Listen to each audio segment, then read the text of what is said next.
Wind striders, fallen leaves, adorn my night! Wind, hear me!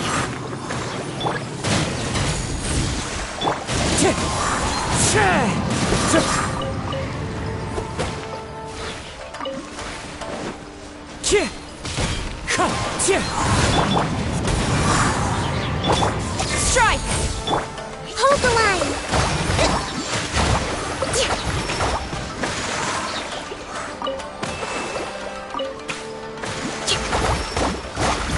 Flash! No turning back!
One with wind and cloud!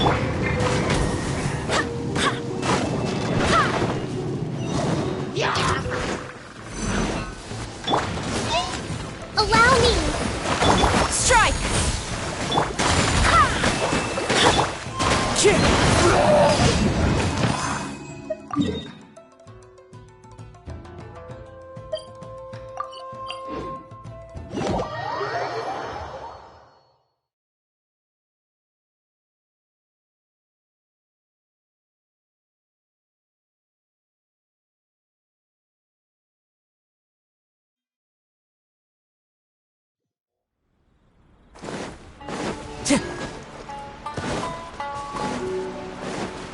Time to go. Yeah.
This scenery is wonderful.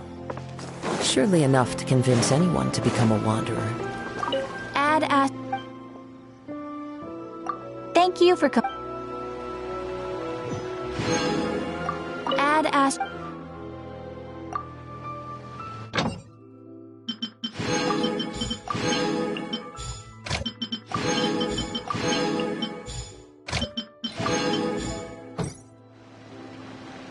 Time to go.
There are leaves around, and I know just the tune to accompany them, if you wish to hear it.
Hey, look!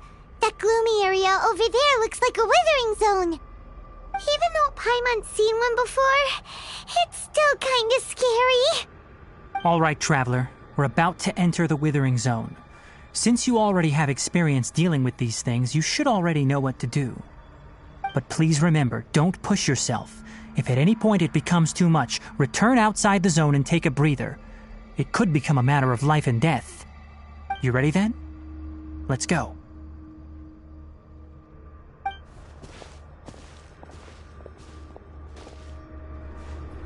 First, we must locate any branches sustaining the Withering Zone.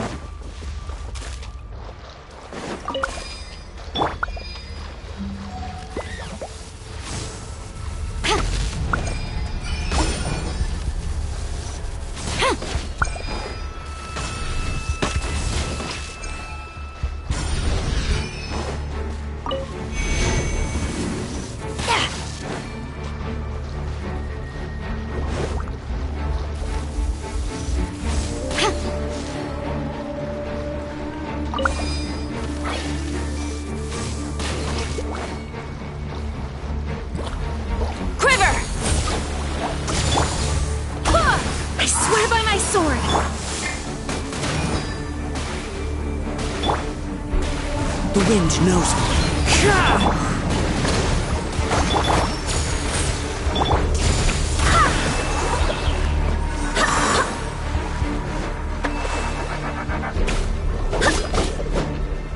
Strike! Wind strike!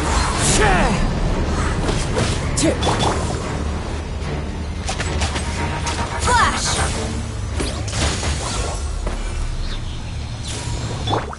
Go and blend!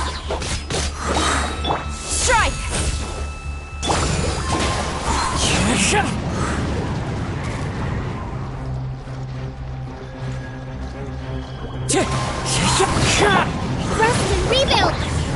the front! Flash!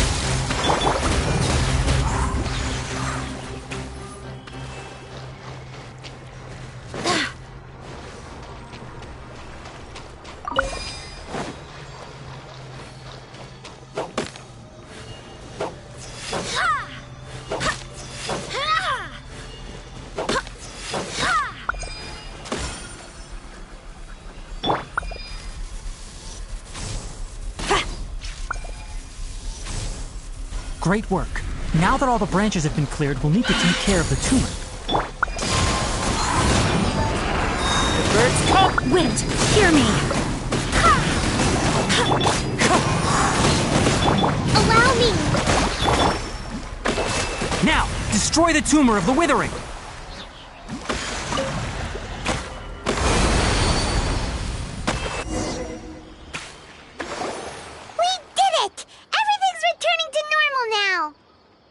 Yes, thanks to you two.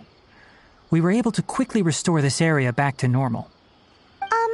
Tainari? You make it sound like we did well, but why does Paimon have the feeling you're worried about something? It's that obvious, huh? Alright, it's like this. Recently, the rate at which the Withering Zone appears has been increasing. Even though we were able to quickly clear that Withering Zone, it won't be long before another one appears. If that simply meant more work for me, then that wouldn't be an issue. But it's far more severe than that. The withering is leaving lasting effects on the rainforest itself. For instance, even though we cleared out the Withering Zone, many of the plants that were affected will not recover.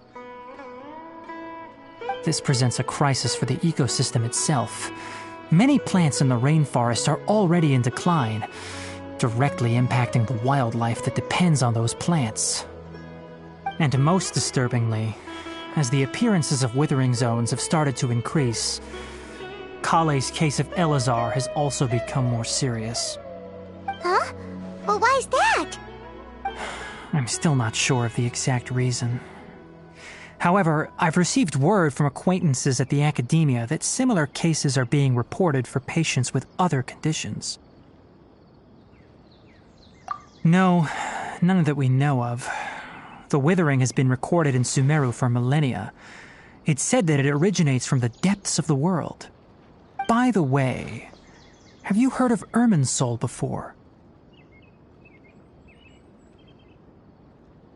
Irminsul is a tree located deep beneath the surface. Although it isn't like any tree we know in a biological sense, you can basically think of it as a large tree that grows downwards rather than upwards. I'm sure you've heard of ley lines, right? They're like the roots of Irminsul, spreading and extending from a massive cavern deep underground all the way up to the surface.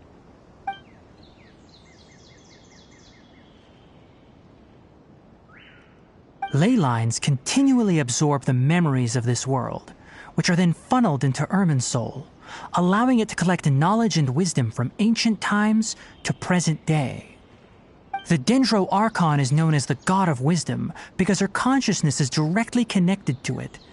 It is also said that the Dendro Archon's power is a manifestation of Irminsul. And as for the Withering, its emergence is related to a disease that's affecting it.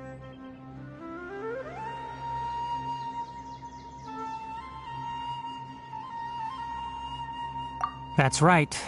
My ancestors learned of this from Greater Lord Rukadevata's familiars a long time ago. But even those mysterious creatures did not know of a cure for Irminsul. I'm afraid we Rangers will be battling the Withering Zones here for a long time until a cure is found. Alright, that's enough on this topic for the time being. Now that we've taken care of things here, it's time for us to head back to Gandharvaville.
Oh, Tainari, you all made it back.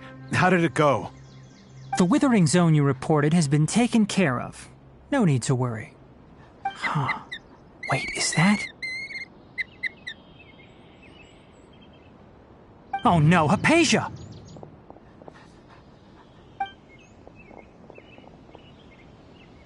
Huh? What's wrong, Tainari? This Duskbird is Hypatia's designated courier for urgent news. You do remember her, don't you? She's the scholar you and Paimon were following when you first arrived in Sumeru. Oh, her? How could we forget? So did something happen? Let me see what's written in the letter first. Oh. So what's it say? And what's with that weird expression on your face? Just let Paimon read it. Huh? All Paimon sees are 3 squiggly lines. Yes, allow me to explain. After we brought you from Hypatia's cave to Gandharvaville, Hypatia resumed her meditation. She must have just finished. It's been nearly 3 days since she's had anything to eat, and it appears she's forgotten to prepare some rations. This letter is her asking us for help. We need to go. What? You mean she's been sitting there for 3 days? Hey, wait, how did you know all that from just a few lines on the paper? Well, obviously because this has happened before. Last time she drew 5 lines, and by the time we found her... Well, I'd prefer not to remember that. Needless to say, Hypatia's been through worse, but we should still get to her as quickly as possible. I've got some emergency rations set aside for times like these. Paimon, Traveler, could you two bring these to her? Wait, you want us to bring her the rations? But will the Traveler be okay if her cave is still filled with that funny incense? Let's find out. Here, Traveler, take a smell and see. So, how do you feel?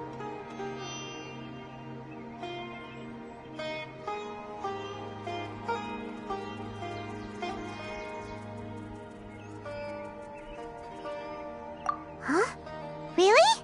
You're not feeling even a little drowsy? But wait, how'd you know that she'd be okay this time, Tainari? Back when we were clearing the withering zone, I observed that she could adeptly manipulate the dendro element. I knew then that she would be fine. And if I may ask, when I was telling you two about Irminsol's ley lines, was what I described similar at all to what you saw while you were unconscious?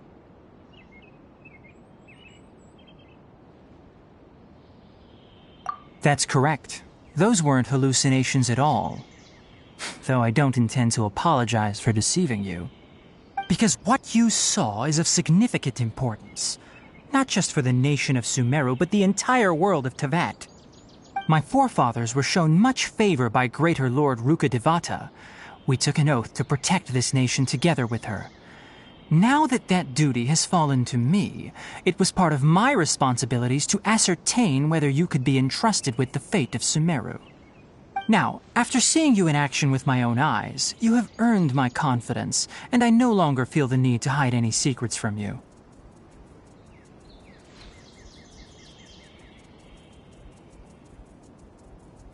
When you passed out, your consciousness had connected directly with Irminsol.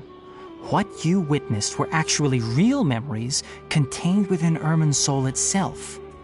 I could try to tell you more, but it would be better if you went to ask Hypatia instead. Her focus on meditation and use of Spirit Borneol are aimed at establishing a connection with Irminsol, just as you did. That sounds nice and all, but will she really help us? Seriously, she completely ignored us the last time we tried talking to her. That was because when you ran into her, she was in a special phase of her training. During that time, she must avoid communicating with others. Please, wait here for a moment.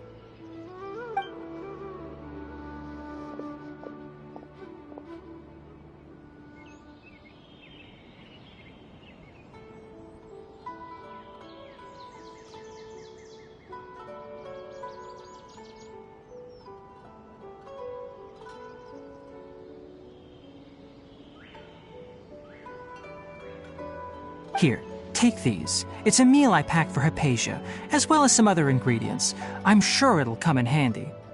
Also, here's a letter that I would like you to give to her. Just show it to her and she'll answer any questions you may have.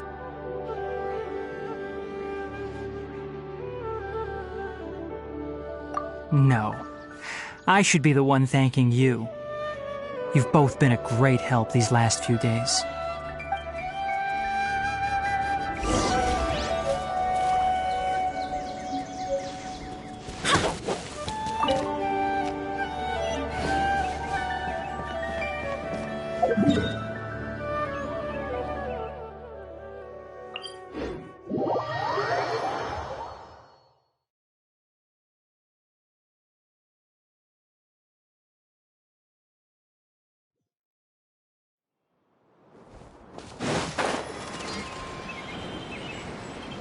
Hypatia should still be in the cave.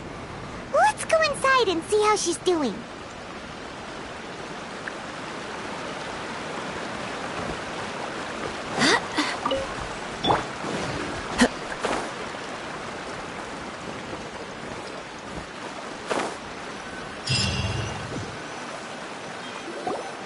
Hello? Hypatia? Hey, there's nobody here. Maybe she went out to look for some food. Let's try looking around the area.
Hypatia, are you alright? So hungry. There's no way we can get her to eat in her current condition. Let's try finding some water first. Huh? Wait, why does it look super foggy outside all of a sudden? Anyway, let's go look around.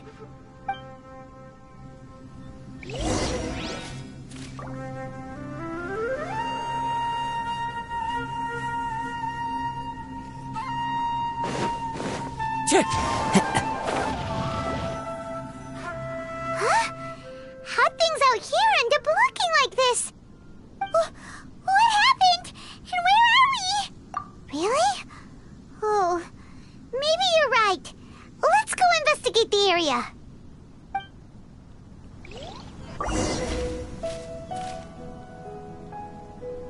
Time to go.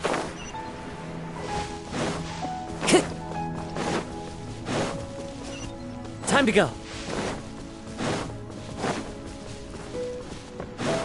Wow, this place is huge! Paimon knew there's something off about that cave. Let's think of a way to get over there and have a closer look. Who knows? Maybe we'll find a lead of some kind. Join my knight!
Time to go.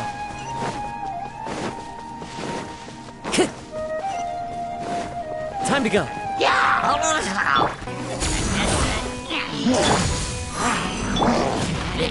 Wind strike. Allow me! No turning back! Impossible! Quiver! Barbados, guide us.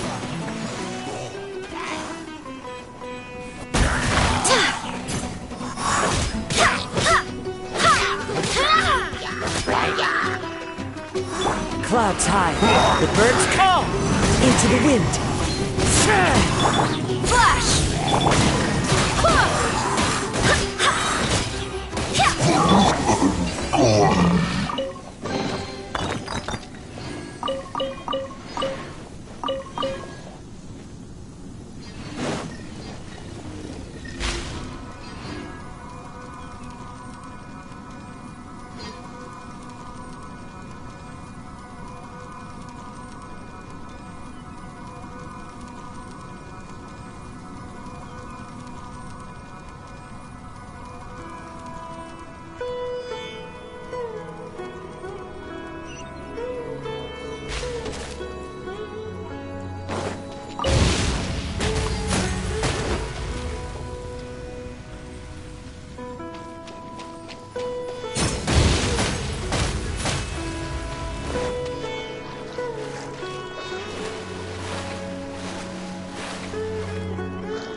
This is getting weirder by the minute!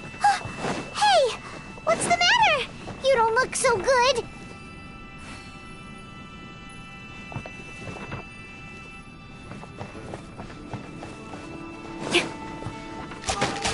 Strike!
The wind knows me.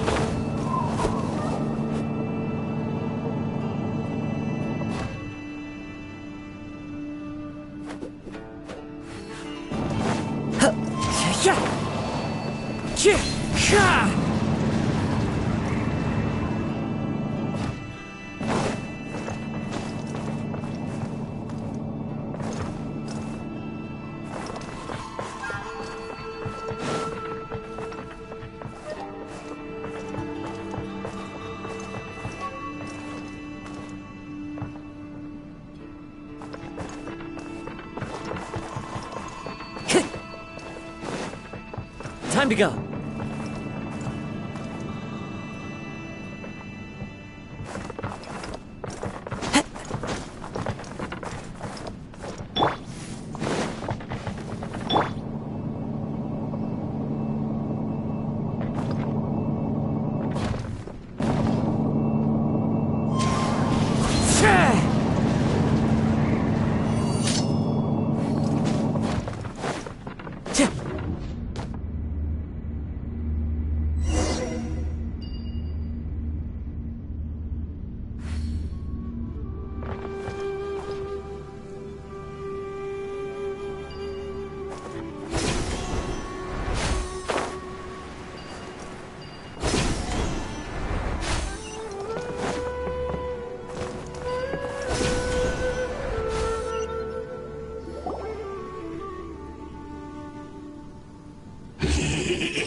Well.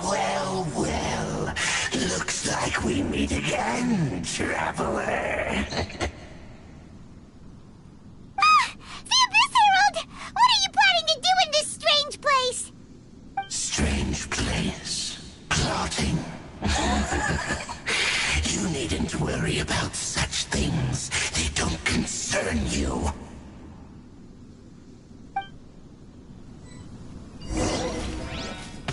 Bow before the Abyss! Go as one! I swear by my sword! Storm the front! Hold the line! As one with wind and cloud!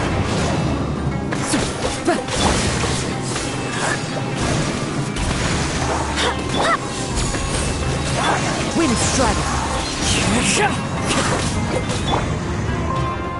Billowing surge!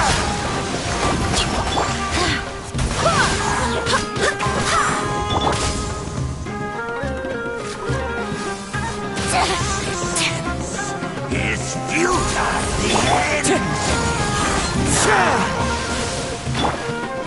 Allow me! Go as one! Clouds high, the birds call!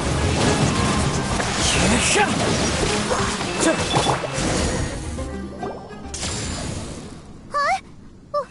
Why can't we beat this guy? Oh, Paimon doesn't get it! We faced others like him before! What's wrong this time?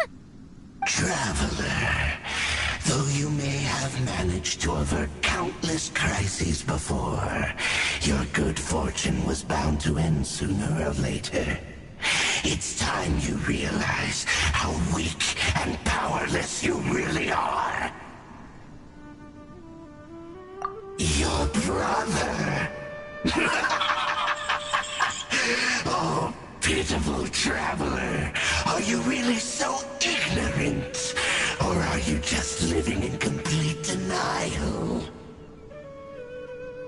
His Highness has long since forsaken you. Your meager existence in his eyes is that of an annoying bug, only to be stepped upon. The bonds of love and family which drive you to find your sibling are utterly gone. Your journey is meaningless. But don't you fret now. Today will be your last. Now die!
should we do?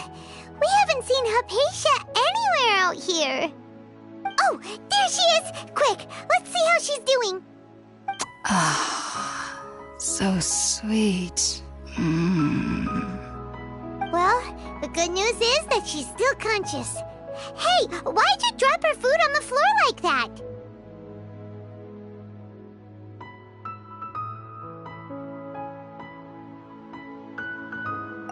Oh, guess that makes sense. She does look kind of rough at the moment. Anyways, we can talk about this later. We better make sure she's alright first.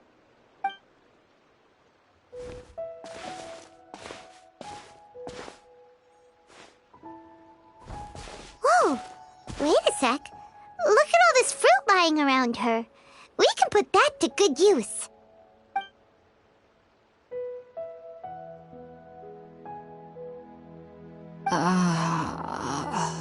Who is there? Tainari, is that you? Huh?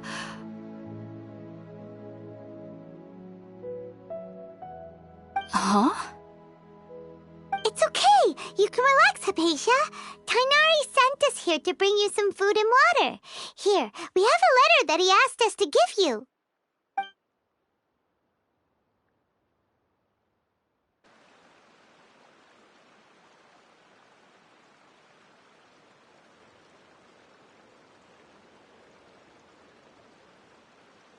I see. So, you're friends of Tainari.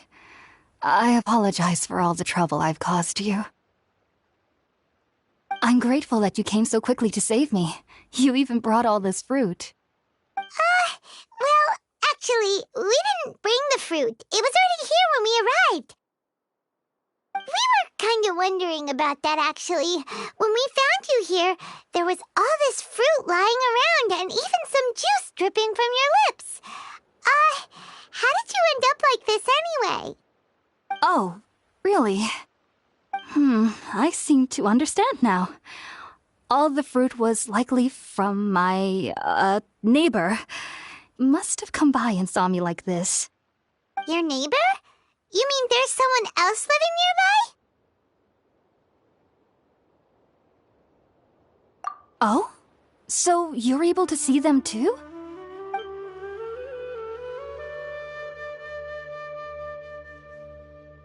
Wait, hold on a second, Traveler. You say that before we arrived, you saw some mysterious creature and suddenly had a strange dream? Isn't that a little too crazy to believe? No, I actually do believe what the Traveler is saying.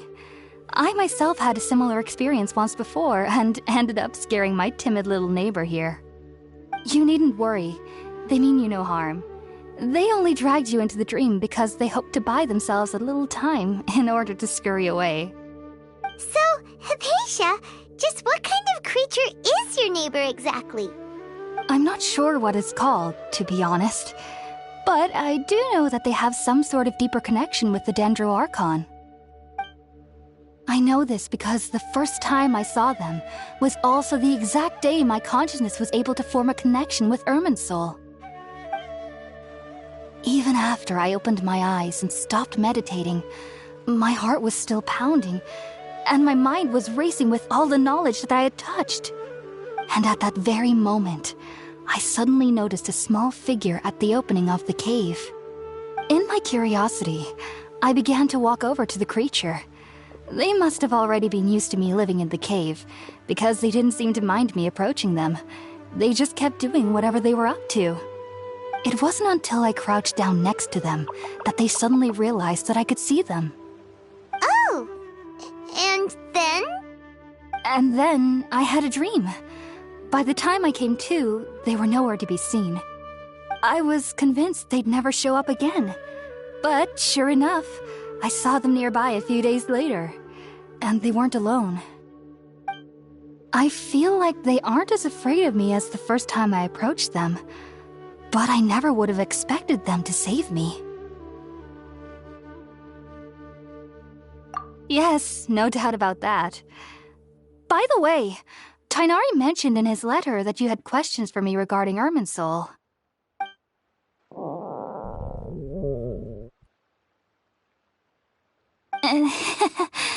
Sorry about that. Sounds like just drinking juice still isn't quite enough for my stomach. Well, if somebody hadn't dropped the food earlier... Anyway, looks like we'll need to prepare something ourselves. Besides, Paimon's getting hungry too. Let's eat first and talk about Irminsul later. All right, we're up, Traveler. Today's menu will feature sweet madame and a radish veggie soup. You'll love them, Hypatia. They're our specialties after all. Sounds good. I've never tried any dishes from other nations before. I certainly look forward to it. It's been so long since I've had a decent meal, too. To be honest, the last time had to be when Tighnari came to visit.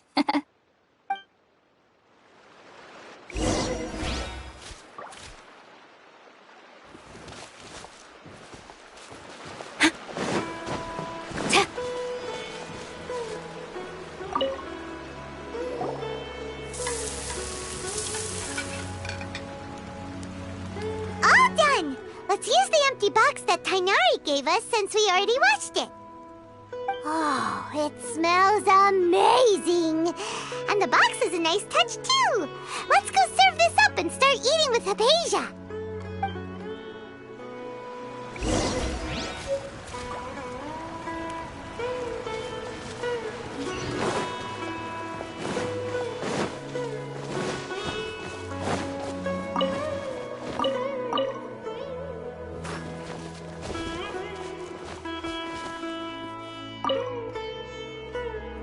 Are you already finished cooking?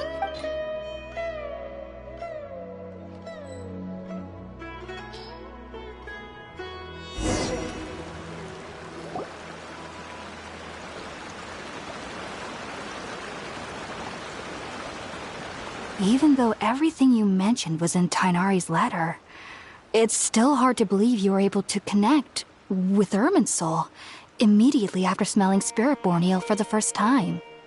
It took me nearly 3 years before I could do so. And everyone at the Academia even lauded me as a genius. You should know that some research... So why does... The ingredients you... Since the root of the dendro... Naturally. That was primarily taking in and... Not to worry. Technically... I must admit... Whoa! As a member of the Ritaoist Darshan at the Academia, my main area of research is the stars and the... Which is why I must... If only I am current sages of... That's why... Whoa! Of course I do. However, I believe that... But what's strangest of all is that they're clearly an on... What's so strange about... Well, it... Yes. The sages say that wisdom implies rationality. Yes. The fact that the people... I was born in... I studied hard, but then... It was in... Back then. So... Sorry. If you two are ever in the area, there's no need to...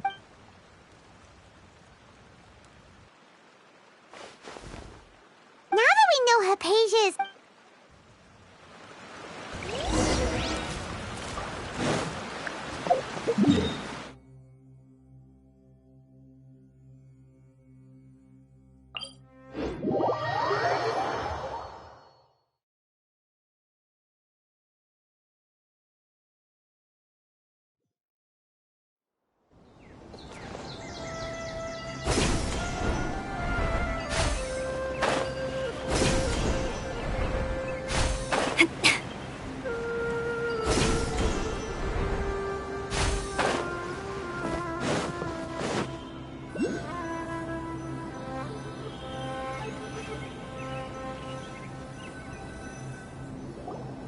Think about it, Tighnari. Refusing to join is tantamount to burying your head in the sand. I understand that you're a forest watcher and that it's your duty to combat the effects of withering zones. But isn't it evident that such work is not a lasting solution to the problem? As Sage Kage clearly stated, your presence and guidance in Sumeru City is pivotal in finding a cure for Irminsul. How could you possibly refuse? Keep your emotions in check, Ghulam. Let's at least listen to Tighnari's reason for declining. We're here to invite him to the Academia, not to cause a scene. Sage Kage, I am truly honored that you came here in person, but I'm afraid I must still decline your invitation. I am merely a forest watcher. How could the great minds of the Haravatat have any need of someone like me? Well, it turns out that your refusal letter had some implications on your master's reputation. He is a renowned sage of the Immorta, after all. So now I've come here in his stead. I see. Huh. And I figured that given his temper, he would come here and berate me personally. Tighnari, your master is an integral part of this effort, and now he requires your assistance. And what exactly does my master need of me, Sage Kage? You'll know once you've arrived in Sumeru City, that is. And how long will I be required to stay? There's no definite answer as of now. Do you mean to tell me that despite coming all the way here to Gandharvaville, you still can't answer the questions I laid out in the letter to my master?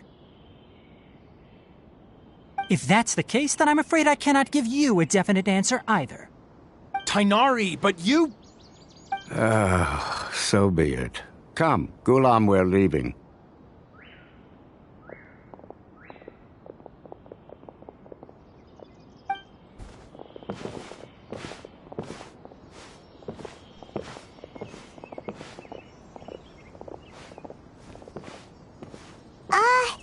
Tighnari, what was that all about? It's nothing. Some people from the academia wanted me to go to Sumeru City to assist them with a project, but I had to refuse on account of all my responsibilities here. But all that can wait. How did things go with Hypatia?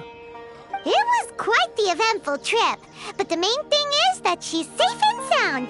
She answered a bunch of questions for us, too. Very good.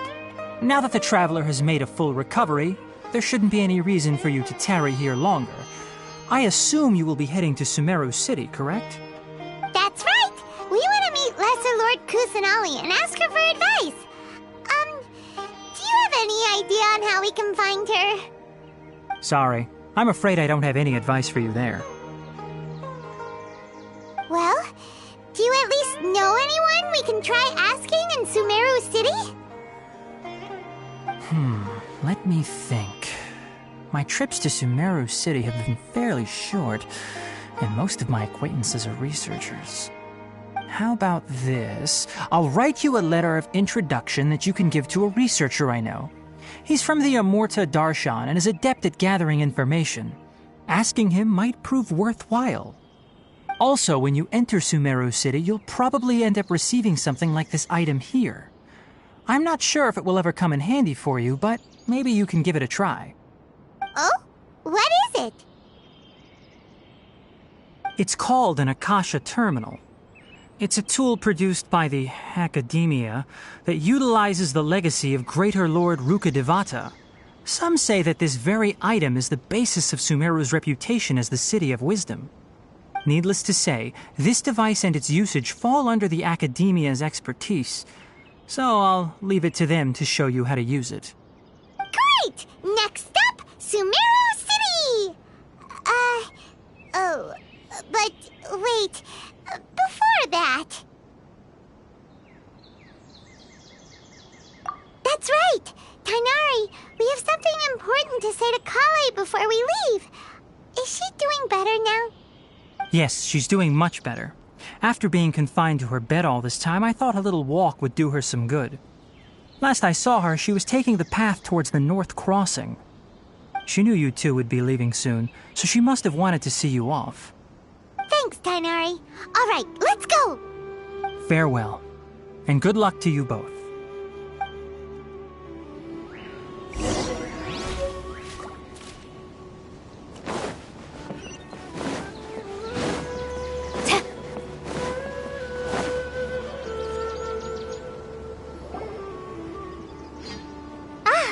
I've been waiting for you two.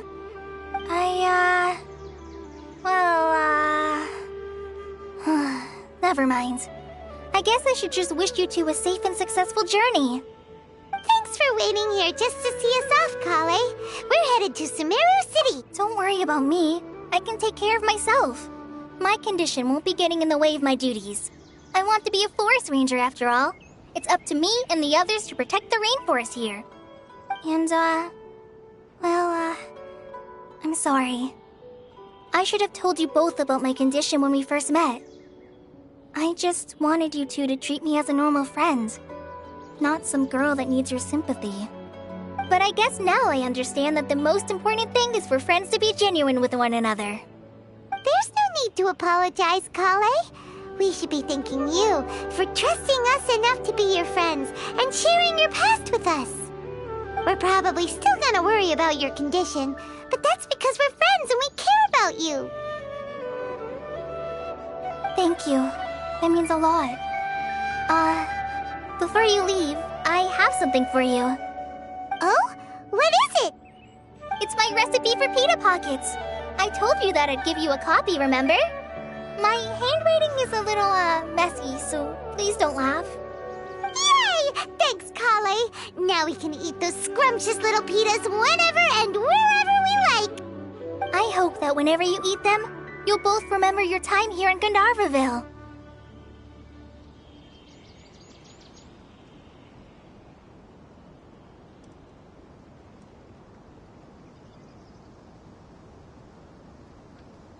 Well then, I, trainee Forest Ranger Kale, bid you both farewell.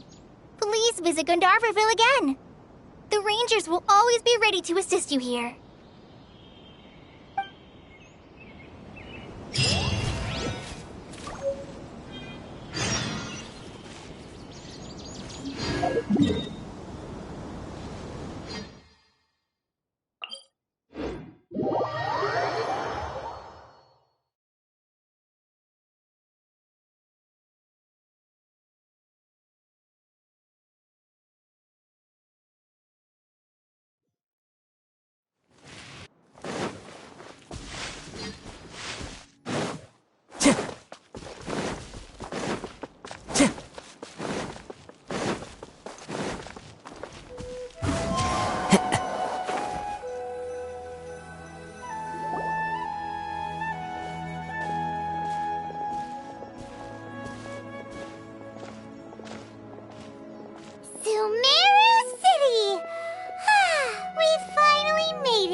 One moment, please, you two. It appears this is your first time visiting Sumeru City. Oh, yeah, that's right. But how did you know that? Because there's currently no information on either of you in the Akasha. But no need to worry, that won't prevent you from entering the city. In fact, the Academia conveniently provides each traveler to Sumeru City with a device. Perhaps you two have heard of the Akasha before. It's our beloved Greater Lord Rukkhadevata's lasting legacy, a treasure trove of collected knowledge. After centuries of tireless research on the Akasha, the Academia created one of its most ingenious inventions, the Akasha Terminal. As long as you are within Sumeru's borders, you may use an Akasha Terminal to connect directly to the Akasha and access any knowledge you need. I should mention that due to technical limitations, the operation of Akasha terminals will be much smoother and more effective in large cities such as Sumeru City and Port Ormos. Oh, so this is the thing that Tainari was telling us about. It sounds pretty amazing. You two are quite fortunate. Until recently, it was standard practice to only issue Akasha terminals to outlanders who spent an extended amount of time in Sumeru. However, this policy was recently changed, and now all travelers are issued one upon arrival. Here are your Akasha terminals. Please handle them with care. It kinda looks like a leash. To activate it, simply hold it in your hand and say the following phrase to yourself. May the mighty God bless us with their voice of wisdom. Oh! Since this little doodad lets you access knowledge, maybe we can use it to find a way to meet Lesser Lord Kusanali. Let's give it a try. Ahem. May the mighty God bless us with their voice of wisdom.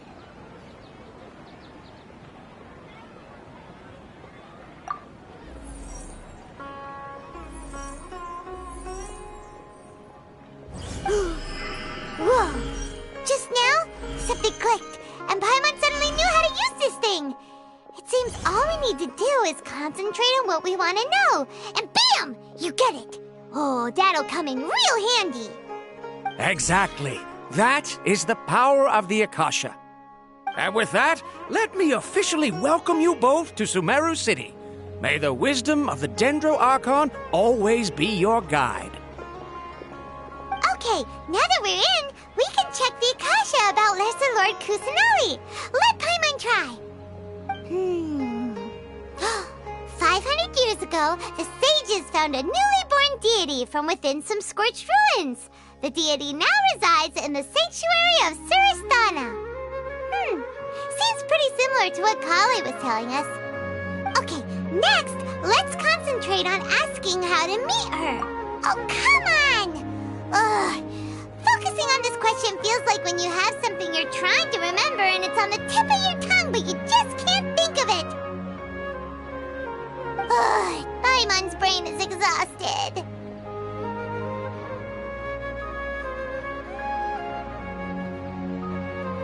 Oh, smart idea. But what are you going to ask it?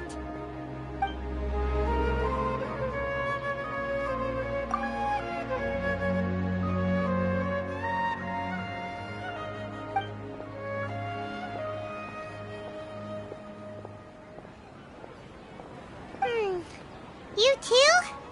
Well, glad it's not just Paimon.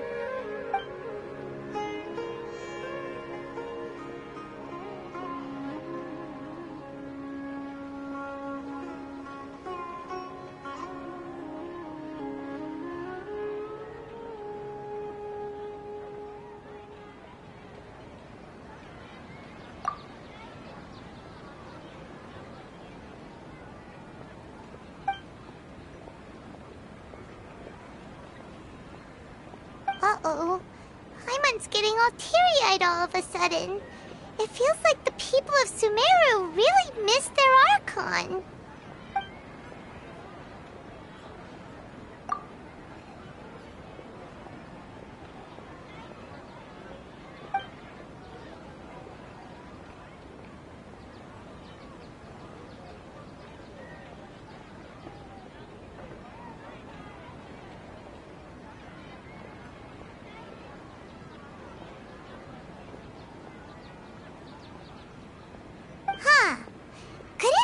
Because we're Outlanders and we've only just arrived in Sumeru? You know, maybe we're not qualified to receive an answer to this sort of question or something. Well, seems no matter which way we try, we can't find anything that'll lead us to Lesser Lord Kusanali. Guess our only choice now is to try meeting with the researcher that Tainari recommended. He's from Sumeru and even has a position in the Academia.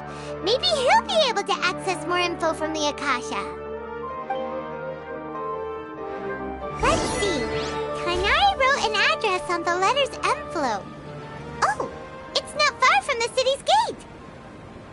Let's head over and have a look. Hopefully he's at home.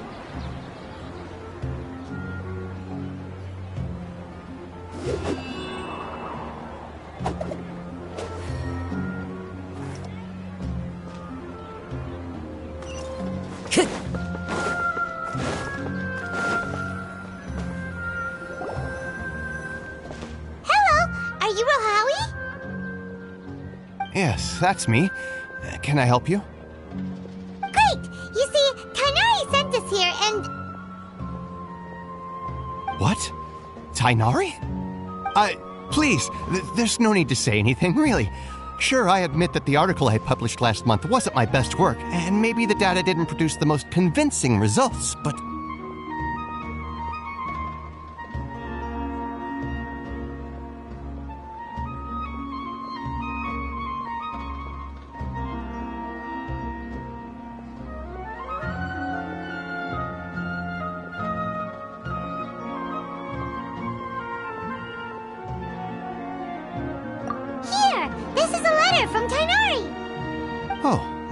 see. What a relief. You two nearly scared the life out of me. So you two just have some questions for me? Seems even Tainari acknowledges my innate ability for procuring information. So, what is it you two would like to know? We want to meet with Lesser Lord Kusanali. Do you know a way we can do that? You mean you want to meet the Dendro Archon herself? This isn't exactly my area of expertise, but let me see what I can find in the Akasha.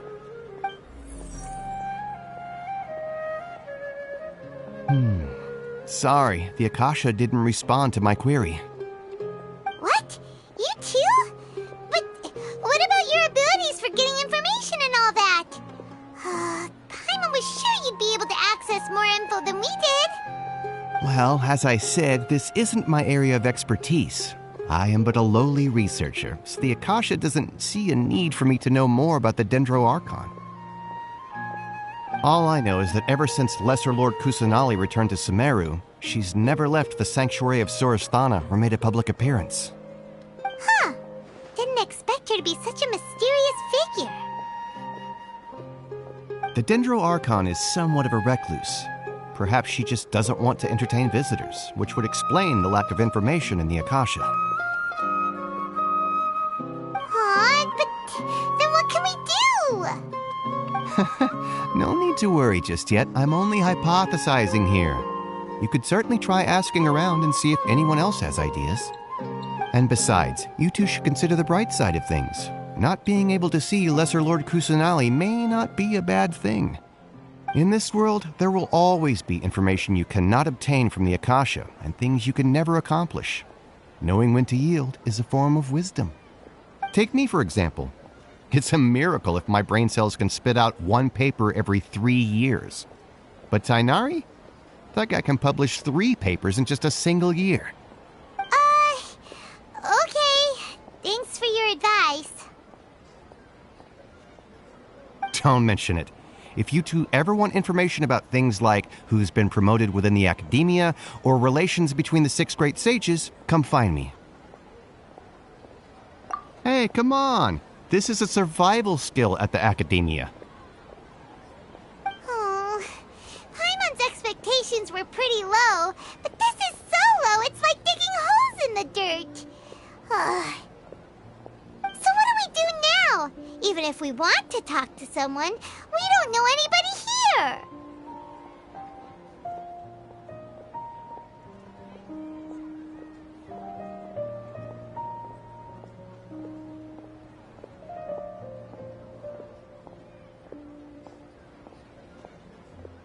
Huh? Like who?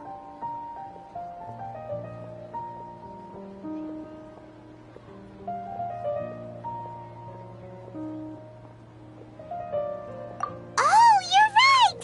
Catherine! The Adventurers Guild has its own intel network. Let's hurry and find her.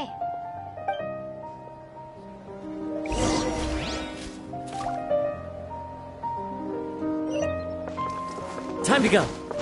Watch out. Cheer!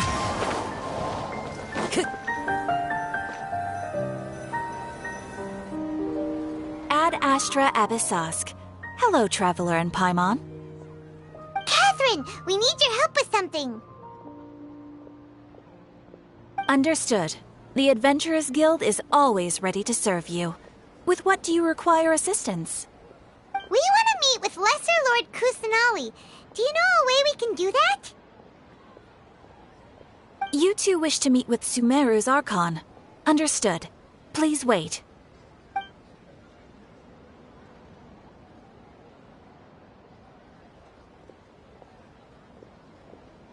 I apologize, but I am unable to call up any relevant information in the Akasha.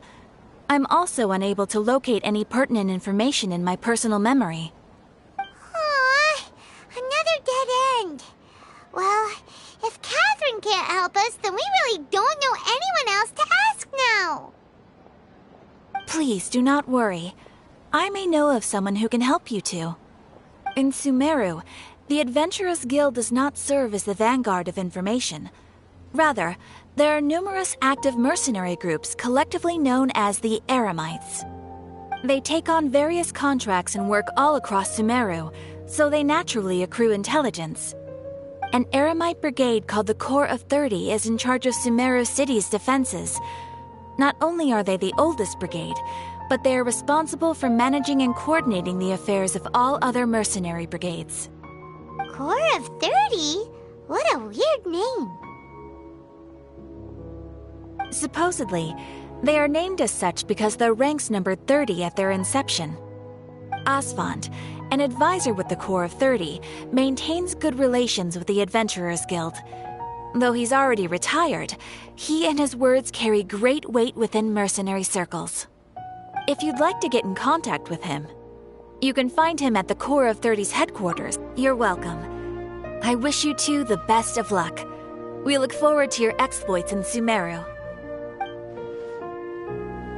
Alright, off to the Citadel of Razor we go!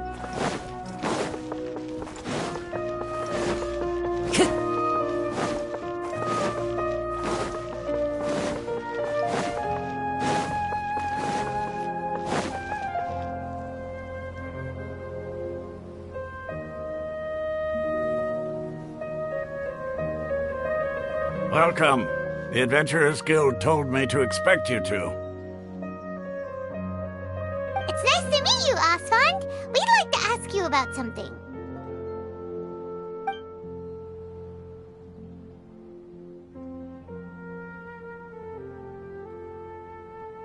I see. So, Catherine's the one who sent you this way.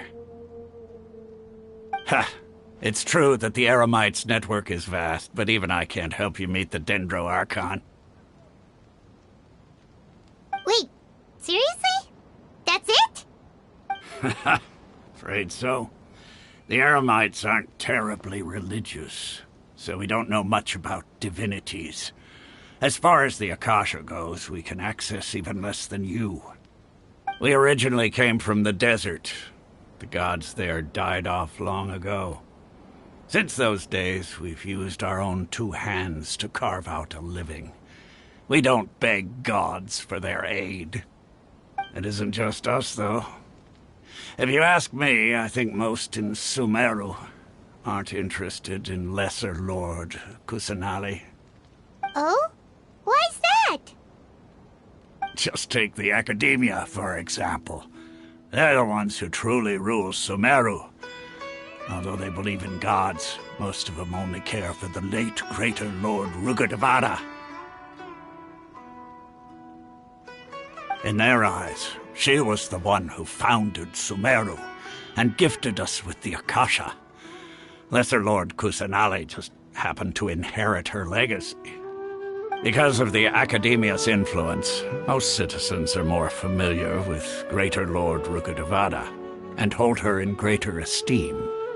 Not to mention that Lesser Lord Kusanali never makes an appearance, and the Academia never announces anything about her. As far as the people of Sumeru are concerned, she's just a god that exists. And that's all. Really? Aw. After hearing all of that, Paimon sort of feels bad for Lesser Lord Kusanali. Ha! But who knows? We're all just guessing when it comes down to it. Besides, I'm sure the God of Wisdom doesn't worry about her reputation among people like us.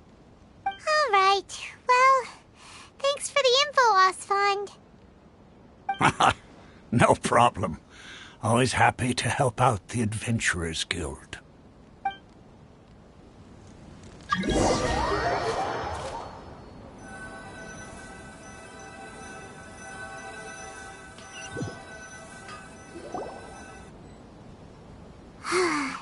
Seems Asfand was right about most people's attitudes here.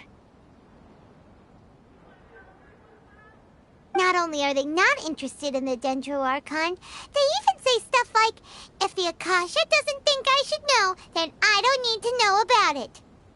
We've been asking for information non-stop ever since we got to Sumeru, but the harder we try, the more helpless everything seems. Isn't there at least one person in this entire city who cares about Lesser Lord Kusanali? Oh, you two are interested in Lesser Lord Kusanali? Huh? Who are you? From the sound of it, you two are Outlanders who recently arrived here. You've been asking around for information on Lesser Lord Kusanali, right? Oh, I'm sorry. I forgot to introduce myself. I'm Dunyarzad, one of Lesser Lord Kusanali's faithful followers. Whoa, really? Then do you know how we can meet with her? I'm afraid I can't help you with that. But your conversation earlier did happen to remind me of a legend about the Dendro Archon.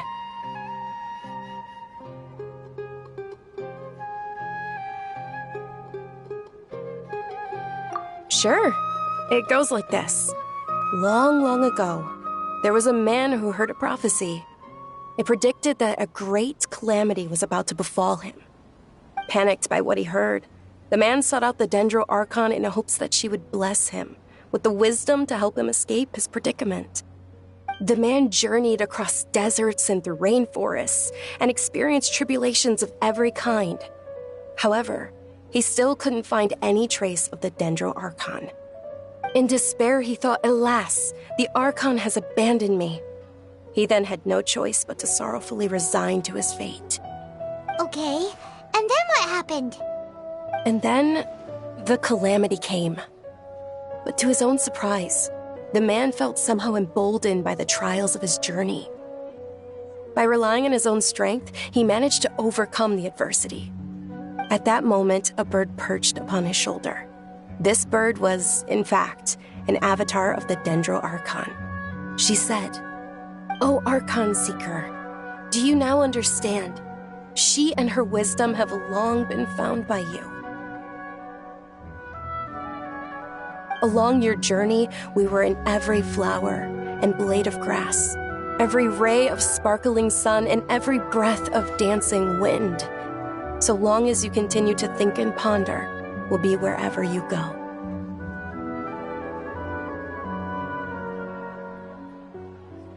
Yeah, thanks for the story!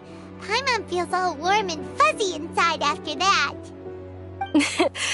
In a way, it seems like this story is also one of the Dendro Archon's avatars. Dunyarzad, since you worship Lesser Lord Kusanali, can you tell us anything else about her? Of course. So did you two know that,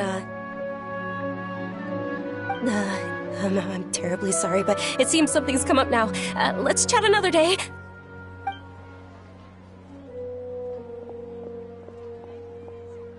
Hey, wait! What the heck just happened? It looks like they're searching for someone. Dunyarzad was acting super nervous just now. You think they're looking for her? This stinks! We finally managed to find a lead about Lesser Lord Kusanali! We can't let them get in the way now. Let's see if we can get rid of them. Then we can catch up with Dunyarzad. Hey, have you two seen a brown-haired girl wearing a purple top and a long blue dress? We're looking for her. Did she have bandages wrapped around her wrists? Yes, that's her. Did you see which direction she went? Yeah, she went that way. Quick, after her!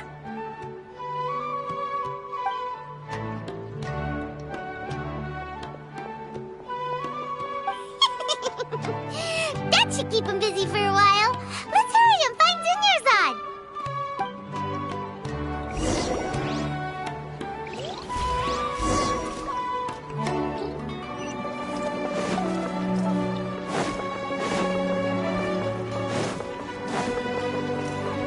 Time to go. There you are, Dunyarzad. We thought you might have been long gone by now. Oh, it's you two. Oh, you startled me there. You can relax now. We threw those people looking for you off the trail. Really? Thank you so much. Unfortunately, I believe there's still more of them out there looking for me. Uh-oh, looks like there are some coming this way. Huh? More of them? Then what are we standing here for? Run! No, wait, my body isn't in the best shape. It's difficult for me to run.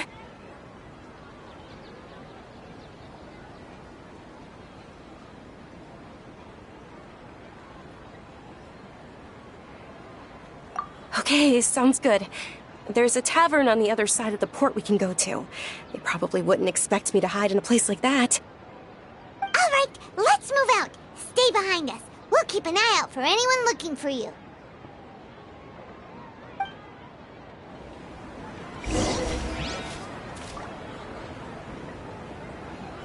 This new shipment of items will also ridiculously take my word for it.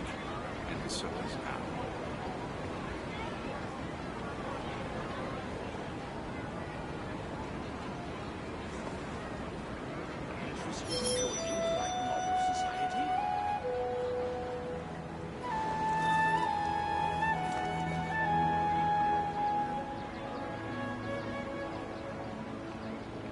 Trust me. Just take my word for it. This new shipment of items, they're also ridiculously over-designed. And so does now. Interested in joining the Light Novel Society?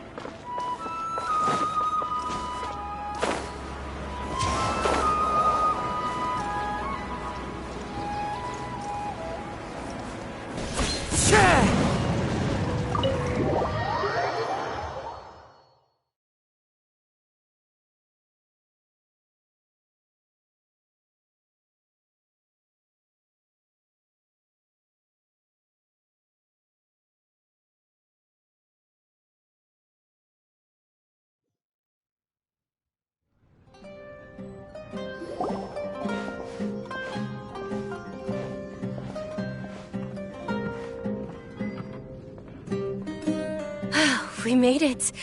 Oh, they shouldn't be able to find us now. Wait! Stand down, Dia!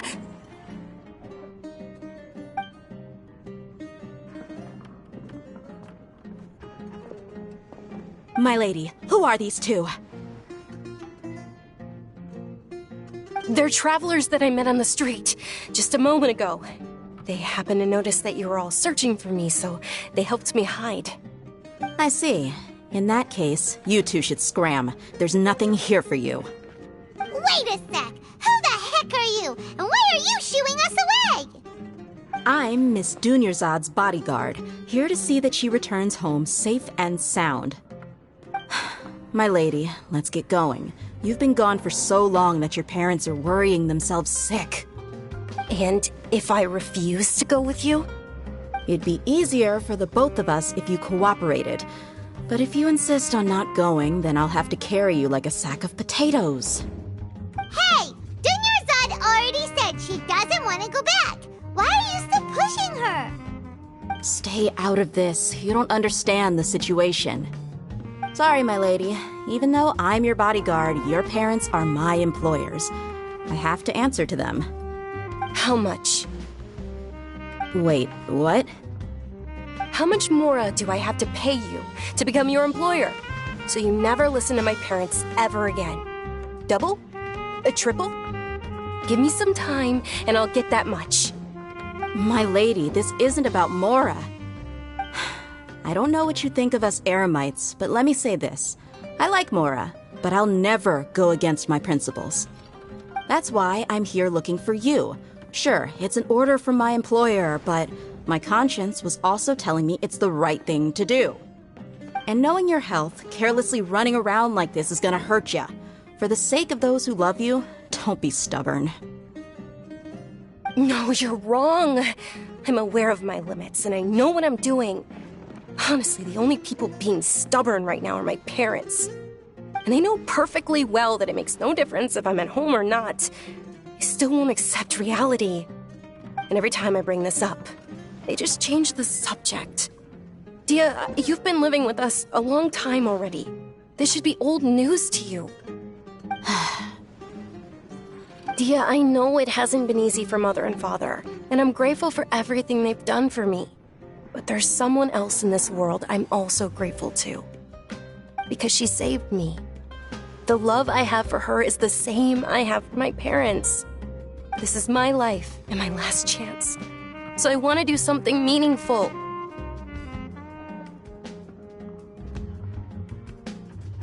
My lady, are you sure what you're doing now is meaningful? Yes, I'm sure. At least, it is to me. Fine, I won't ask you to return home anymore. But let me make something very clear. I'm only doing this because I respect your determination, not because I agree with you. Thank you, Dia. Sorry for being so rude just now. My nerves were acting up. And I even brought up your payment in such an offensive way. Don't worry about it, my lady. I did say that I like Mora. Besides, that's our next topic of conversation. Today's little excursion caused such a ruckus that every single bodyguard at the estate was deployed. It wouldn't be easy to hide things from your old man. Since this definitely won't be your last escapade, here's a little tip. You should at least make it look like your room and things are still in order when you leave. Also, you'll need someone to cover you for when you're out and about. So, I'll let you hire me, my lady. This way, everyone wins. As for the pay, let's say half of what your father pays me. We can settle the bill when we return to the estate. Okay, deal. Yay! Looks like they've reached an understanding.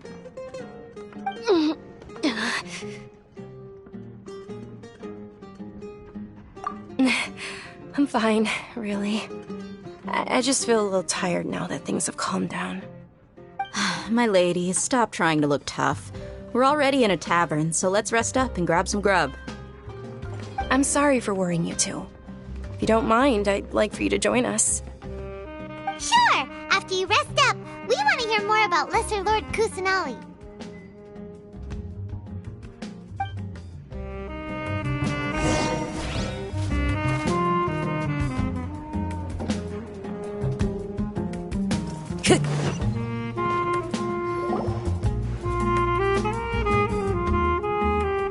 Ha! Well, if it isn't Dia. Haven't seen you in nearly half a year. Word on the street is that you're a bodyguard for the Homayani family now. Ha! Don't you find that kind of work boring? Nah, you get used to it. How about a menu over here? You got it. Huh? Isn't this little Miss Homayani herself? We don't get to serve personages like you very often. We'll be sure to prepare our very best. Thank you, sir, but there's no need. I don't have a lot of Mora on me, and I really ought to save as much as I can. But please bring these two the best food you have. They're my new friends, so I want to be a good host for them.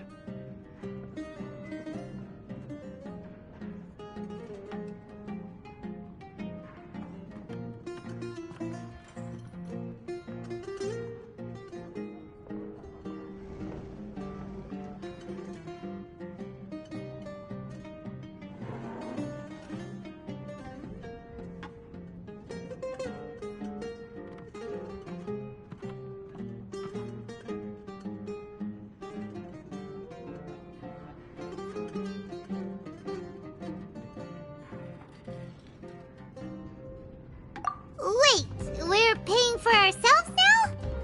Aw, Paimon kinda wanted to try something fancy, but we aren't exactly loaded. Guess Paimon will settle for something ordinary. How about our coconut charcoal cakes? They're our signature snack, and they run cheap. Look, other customers over there are eating some now. They look kind of burnt and dry. Paimon will pass.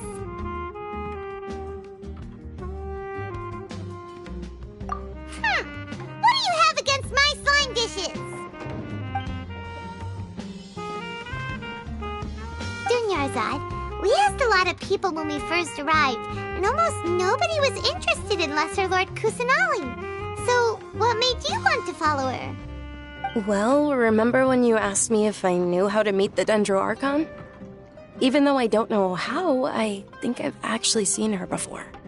Huh? Really? Yes, it was when I was a child. At the time, my illness had kept me bedridden for the better part of a year. I was stuck inside and couldn't make any friends, and my parents did their best to find treatments for me. But even then, the Akasha didn't have any helpful information. My younger self no longer had any hopes or dreams. One flare-up was so bad that I was in a semi-conscious state for several days. Then one night, I woke up alone in my room. I was terrified. My body was paralyzed. Even if I cried, there was no sound. At that moment, an ethereal voice spoke in my mind. Dunyarzad, don't be scared. You don't have to cry. Dunyarzad, don't be scared. You don't have to cry. Who are you? How do you know my name? How do I explain this? You might not be able to understand, but actually, I know everything about you. Really? Of course. I know that you're scared of thunder, that you hate taking medicine every morning, and that you love counting the petals on your mom's skirt. Wow, you really do know everything. Dunyarzad, is there anything you want? Want? Not really. I can't go anywhere or do anything. Huh? But aren't you a child? All children have wishes. Tell me what you want, and maybe I can make it happen. But can you make my illness go away? Oh. I'm sorry. But I'm not powerful enough to do that right now. Then, can you be my friend? After that, the voice said, "Okay, I'll be your friend." Although my body was suffering during those days, that voice encouraged me and told me many wondrous things. Beyond my window was the flourishing Sumeru city. Beyond the city was a lush rainforest. And beyond that was the wall of Samiel, deserts, and all of Tevat. Once I finally made it through that bout of illness, I couldn't hear that voice anymore. I told my mother about it, but she said that I must have been dreaming. But I know that that voice wasn't a figment of my imagination. Before that, I had never heard of Tevat.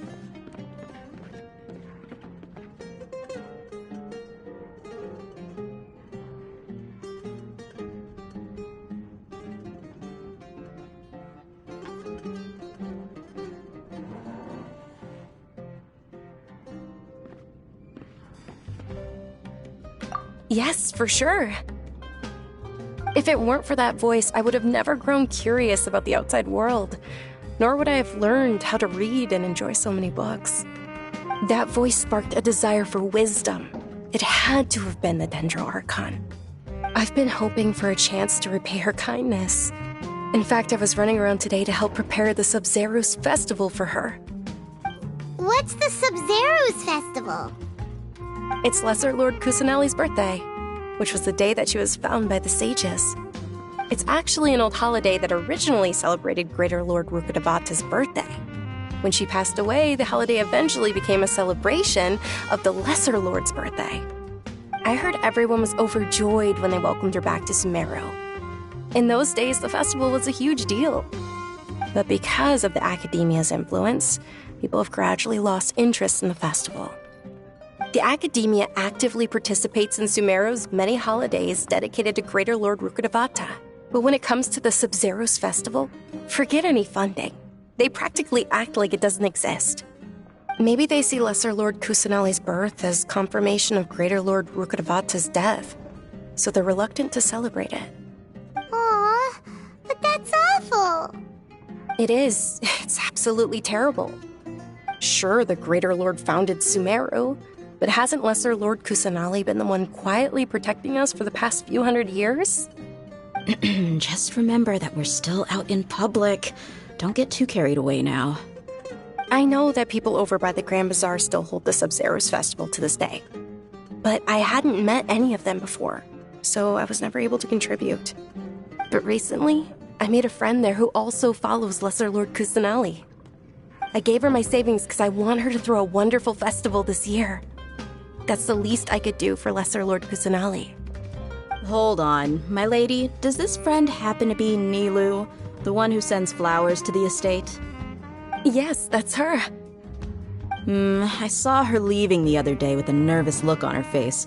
It seemed like she was hiding something in her arms. Did you give her something? Yes. Initially, I didn't have much Mora prepared, so I had Nilu sell one of my skirts. I've agreed with Nilu to meet up at the Grand Bazaar today and see how things are coming along. Dia, would you accompany me? Sure. That's quite the trip, though. I'll carry you. No, that would be too much, even for you. You might as well just accept the lift. If I let you walk, who knows how long it'll take us. And if anything happens to you, then I'd really never hear the end of it from your father.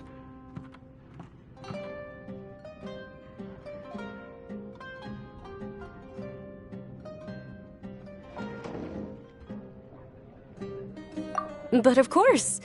Nilu will be thrilled to hear there are more people interested in Lesser Lord Kusanali.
Time to go.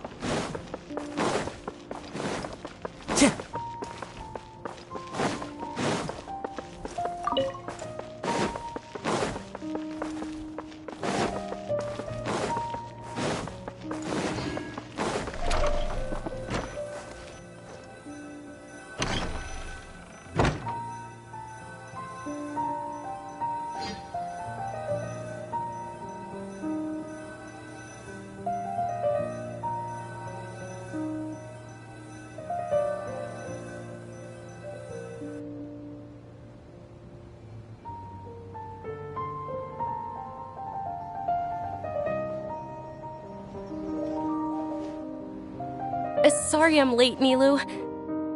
Oh, Dunyarzad. It was taking you so long that I assumed you got trapped at home, but you made it in the end. Uh-oh. But if Dia's here, that means you got caught, right? You could say that, but everything worked out. She's on our side now. Not completely. Oh. And who are these two? Oh, meet the Traveler and Paimon, my two newest friends. They're visitors who just arrived at Sumeru City and are looking for information on Lesser Lord Kusanali. So you're followers from another land?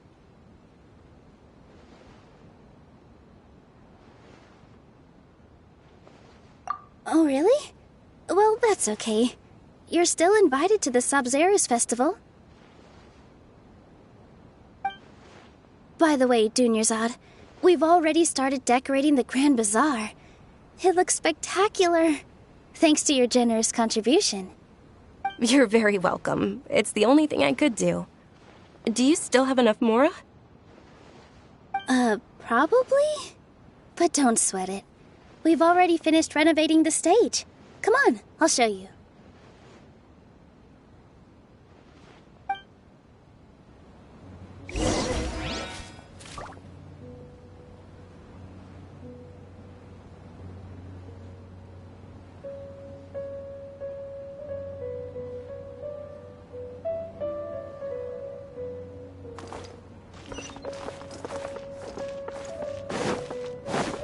Time to go.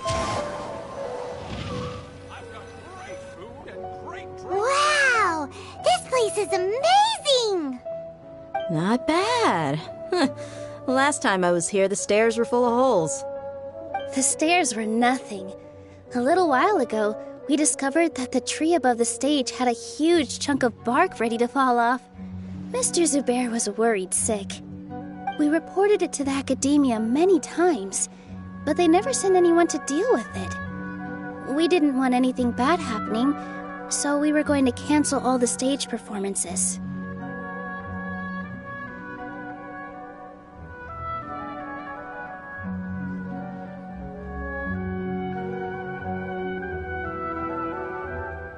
Oh, probably because it was the theater asking. The academia looks down on performers like us. They probably think it would be best if the theater closed down completely. We can't let that happen, though. Not only would everyone involved in the theater go hungry, but then we wouldn't be able to hold the Sub-Zerus festival anymore.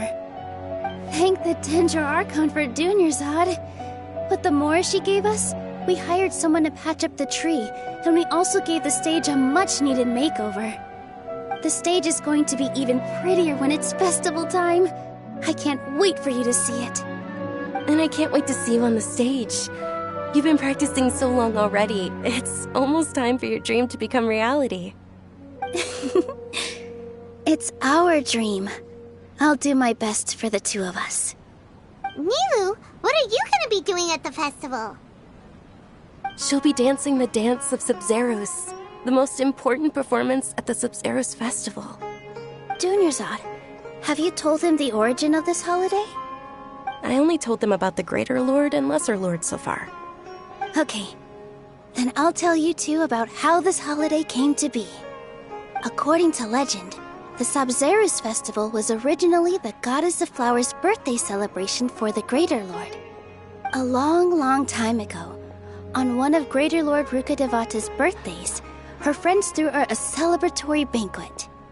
Some of the gods got drunk. One started playing music, and the Greater Lord started singing, so the Goddess of Flowers began to dance. As she danced upon the grass, countless beautiful parisaras began to bloom wherever she stepped. Those brilliant purple flowers became her dazzling stage. All the gods clamored, "Oh, if only time could stop at this very moment."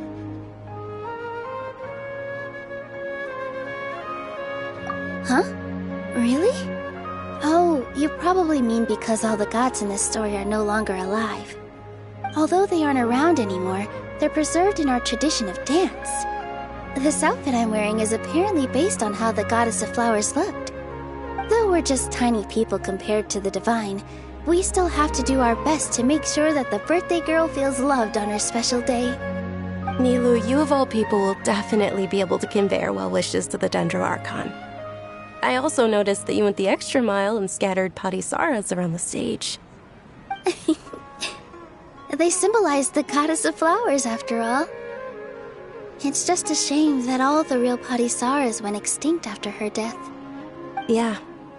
The Greater Lord brought forth parisaras in memory of the Goddess of Flowers, but she ultimately could never truly replicate that beautiful purple. Thinking about the Goddess of Flowers dance makes me wish I could have seen it. If my stage were anything like that, I'd be thrilled if I had just 2 real parisaras on the stage. So, Traveler and Paimon, what do you think? Interested in the Sabzeruz festival? Will you two be coming?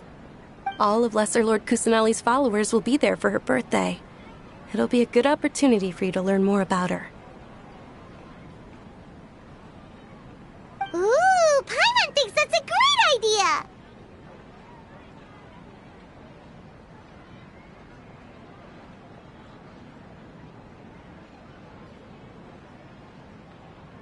Of course Paimon wants to watch. Those two things aren't mutually exclusive, you know. So how about we all attend the Sabzeruz festival together?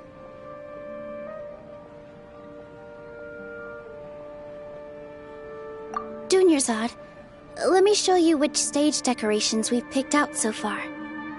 Traveler and Paimon, if that doesn't sound interesting to you, then feel free to explore the area. Everyone at the Grand Bazaar loves Lesser Lord Kusanali, and we're all looking forward to the Sabzeruz festival. In that case, we'll take a look around.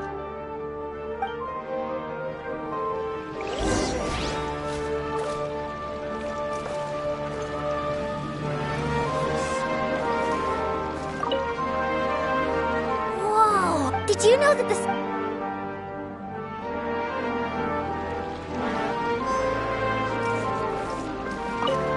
Huh. Revamping the stage for the festival couldn't have been easy, that's for sure. I don't know much oh, and the perfumes. I mean... Things are... Don't be fooled with bad when it comes...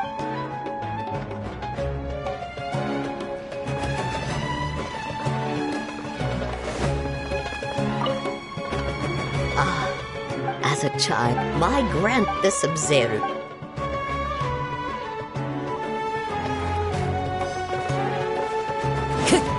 Time to go. Milu, you're up. Wow. Uh-huh. Of course.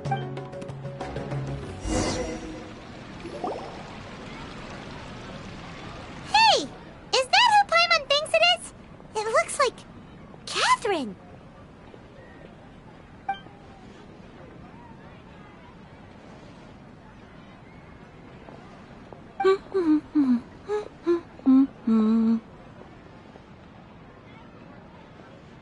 Huh. Come to think of it, Paimon's only ever seen her behind the counter at the Adventurers Guild. This is the first time we've ever seen her taking a break. Hey, Catherine! Huh? Oh, hey! It's the Traveler and Paimon! What's shaken? Whoa. Break time Catherine sure sounds a lot less formal than usual. Paimon was still waiting for her to say Ad Astra Abyssosque. Sure. Standing behind the counter at the Adventurers Guild doesn't require any complicated functions. But saying and doing the same old things over and over again can get pretty monotonous. Like watching the same Fontaine movie day after day. But take you two, for example. You travel across Teyvat to enrich your lives and gain new experiences. Well, we enjoy traveling across Teyvat and all that, but we're mainly looking for clues about her brother. Yes, you should keep searching. Sometimes the answers we're looking for aren't necessarily at our intended destination. Instead, they're found along the way. Huh. Haven't we heard someone say something pretty similar recently? Anyways, what brings you out here, Catherine?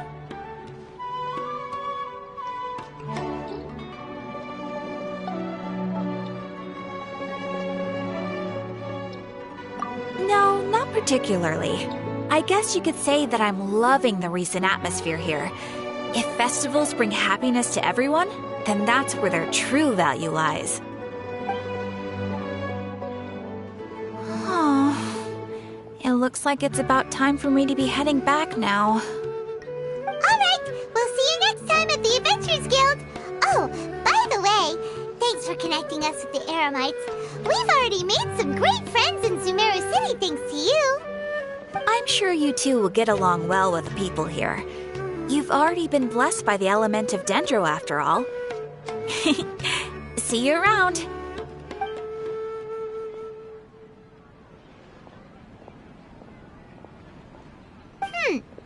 There's something really different about Catherine today. Hey, Traveler. Paimon. Oh, hey, Dia. What's going on? I've got something to tell ya.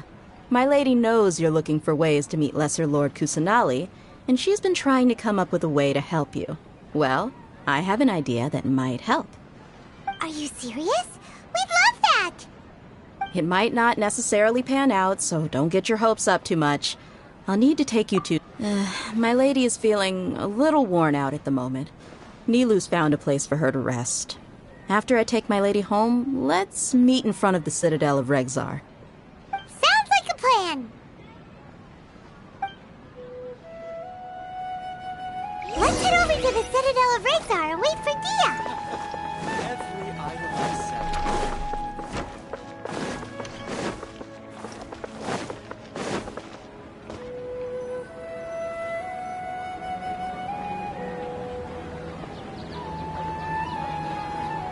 Sorry, I'm late. It took some convincing for the master and mistress to believe that Miss Dunyarzad was only sitting in the port for a while because she was in a bad mood. Anyway, I guess I should be thanking you. I haven't seen Miss Dunyarzad that happy in a long time. If it wasn't for you two, she probably would have been caught and dragged back much earlier. You sure sound a whole lot nicer than when we first met, Dia. Who would have thought you had such a soft spot for Dunyarzad? It's called being a professional. I'm a bodyguard, and I work for whoever's paying. Look, Dia's blushing. Listen, you two. I don't expect to be working for Miss Dunyarzad very long, but I hope to finish things on a positive note if possible. Let's cut the chit-chat and head into the Citadel. We'll see if the person I know has a way for you two to meet with the Lesser Lord.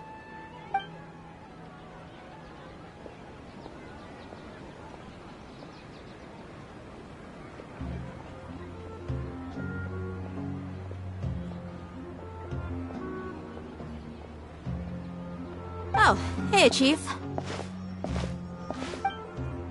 Ha, Dia! What are you doing here? And well, didn't expect to see you three together. I take it you all know each other already? Mm-hmm. We met this morning after the Adventurers Guild pointed us to Ozfon for more info. No kidding. Huh. So, where's Ruksha? I thought I'd help these two out by asking about the theft. Anything you can tell him? Ruksha's gone over to the Academia. The Grand Sage recently ordered Sumeru City to begin bolstering its defenses, so people from all over have been called back to the city. Since you've already mentioned the theft, I suppose I might as well tell them what we know. Appreciate it, Chief. Theft? Sorry, what the heck are you guys talking about? Just recently, the Academia lost something, and there's a chance the item is connected with the Dendro Archon. This case might just somehow help you in meeting her. I suppose that's one way to look at it. But if you ask me, the case is more about the Academia than anything else. Let me fill you in. The Academia recently sent a convoy to pick up an important package from Aru village. Word got out, and the convoy was robbed on its way back. The Grand Sage took the whole matter very seriously. Not only did he dispatch the Matra, but also enlisted our help in the search for leads. All we know so far is that whatever was stolen is currently in Port Ormos. You two have heard of Port Ormos, haven't you? It's the largest commercial port in all of Sumeru. You can travel there by leaving Sumeru City and heading south along the river. The Academia's grip isn't long enough to reach all the way to Port Ormos, so the city's a little more laid back, meaning the population's also a mixed bag. You never know who you'll meet there. Apparently what was lost has a great deal to do with the Akasha, knowledge, and even the gods. I'm afraid I don't have any other details for you, though. If you're interested, maybe you could head to Port Ormos and ask around yourselves. If you want my advice, try introducing yourselves as students of the Academia once you're there.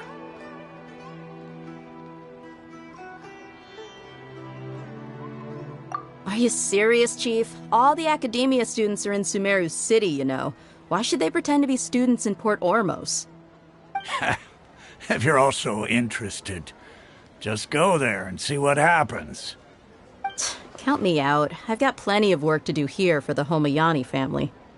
And take it from me, if you two really do decide to visit Port Ormos, you'd best watch your backs. Let's just say that the Eremites there aren't nearly as friendly as those here in Sumeru City. There are even some extremists who go around shouting slogans like, "Retake Sumeru for the Scarlet King." Word is that more and more are joining their movement. They're becoming a real headache for Chief and the others. You bet they are. The Scarlet King's been dead for thousands of years. Now they start spreading rumors of his return. Ridiculous. Not everyone's like you, Chief. Even the desert natives who abandoned their homes in the wilderness still wish to have a god of their own.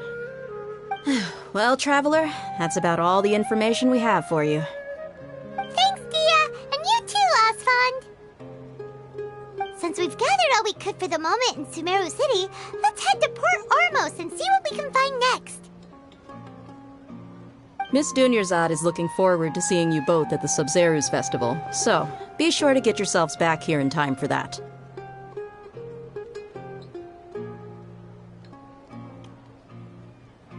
Good. Then we'll see you both at the Sub-Zerus Festival.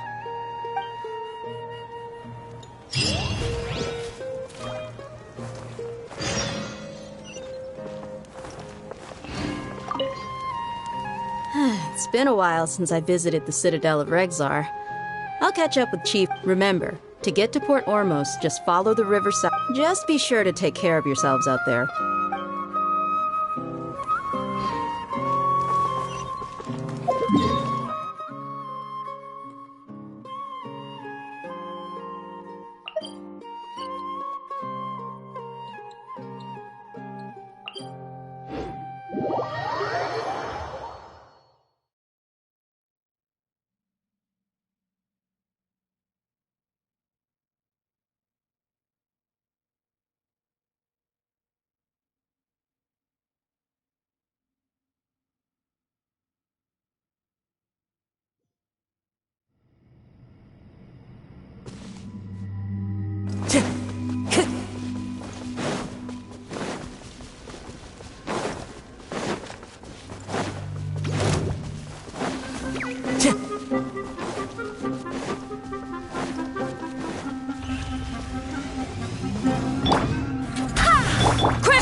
Nature.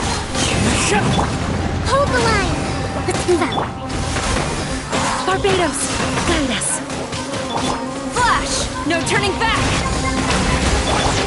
The wind knows.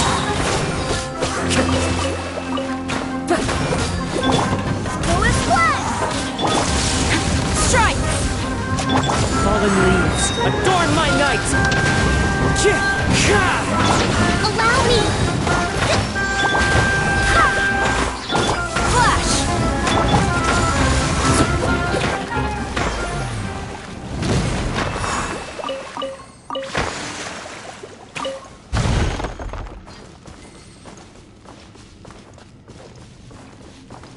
Into the wind.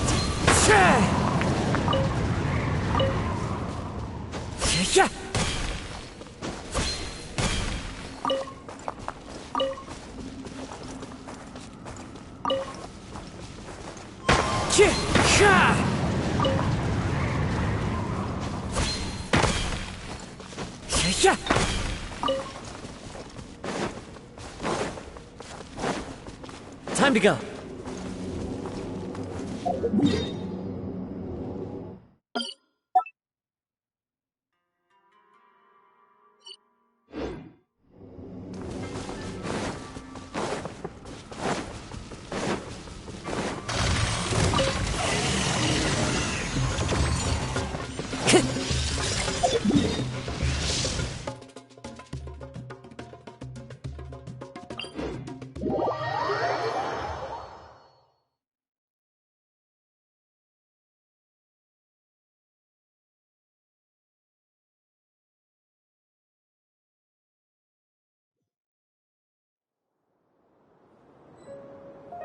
This scenery is wonderful. Surely enough to convince anyone to become a wanderer.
Time to go.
Add Ash.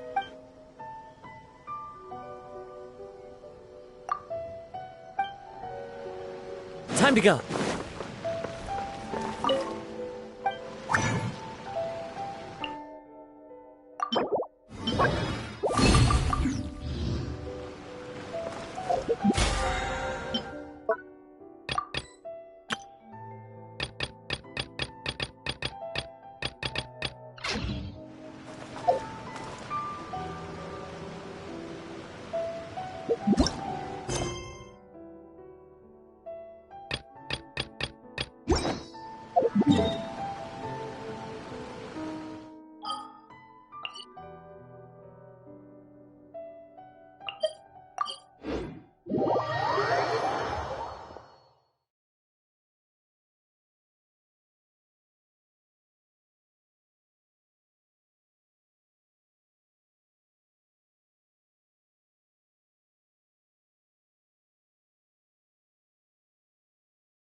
Come and have a good look yourself.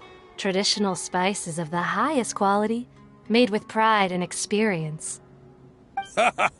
You've got a deal. I can't thank you enough for always looking after my business. Believe me, I'm not making this up. Several Eremite mercenary groups are nearly in open conflict, but does the core of 30 care? And that's not all. Did you know that... Wow! Talk about hurly-burly! This place is busy! Guess that's only to be expected for the largest port in Sumeru. Maybe it's because of what Dia told us earlier, but Paimon can't seem to shake the feeling that there's also danger lurking in these crowds. Let's get our bearings so we can start looking for leads. We know that whatever the Academia lost is related to the gods. But other than that, we don't have much else to go on. Osfun told us to try posing as Academia students while asking around. Paimon checked the Akasha on the way here, and the Academia doesn't seem to have any research facilities in Port Ormos. Paimon doesn't get it. Won't we look even more suspicious going around saying we're Academia students and asking about the stolen item?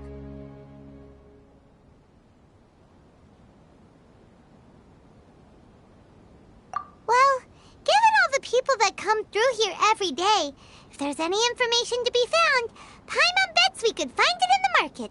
Let's ask around and see what we come up with.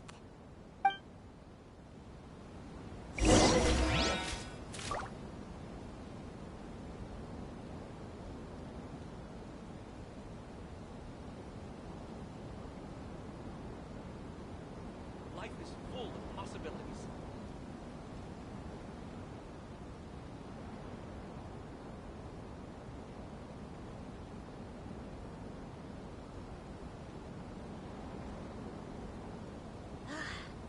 Out of all my commissions, I enjoy making jewelry for newlyweds the most. There are leaves around, and I know just the tune to accompany them, if you wish to hear it. Life is full of possibilities.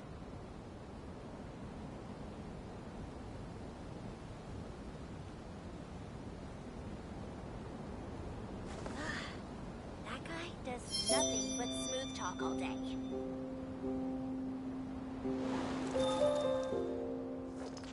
Out of all my commissions, I enjoy making jewelry for newlyweds the most.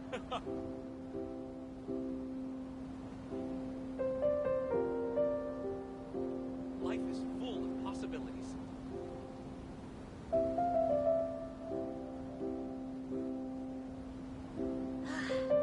That guy does nothing but smooth talk all day. Out of all my commissions, I enjoy making jewelry for newlyweds the most.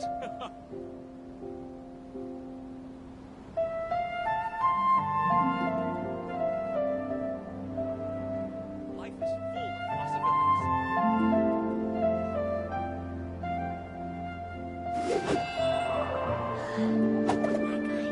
Nothing but smooth talk all day. Out of all my commissions, I enjoy making jewelry for newlyweds the most.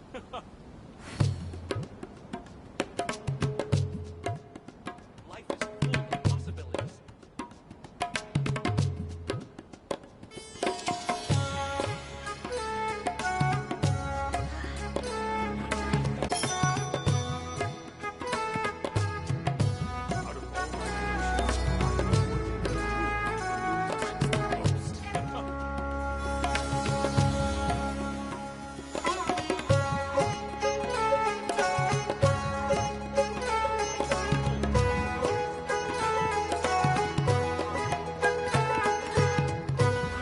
This scenery is wonderful. Surely enough to convince anyone to become a wanderer.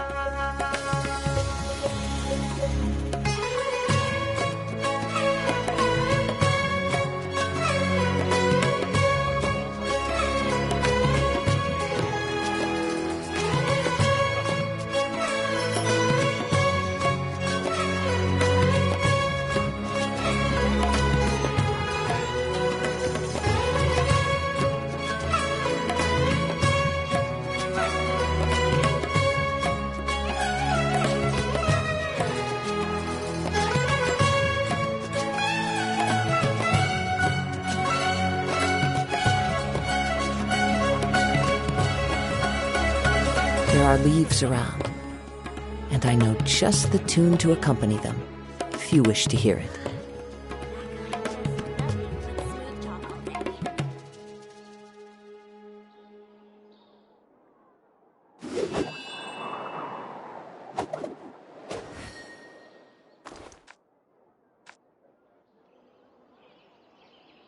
Out of all my commissions, I enjoy making jewelry for newlyweds the most. That guy does nothing but smooth talk all day.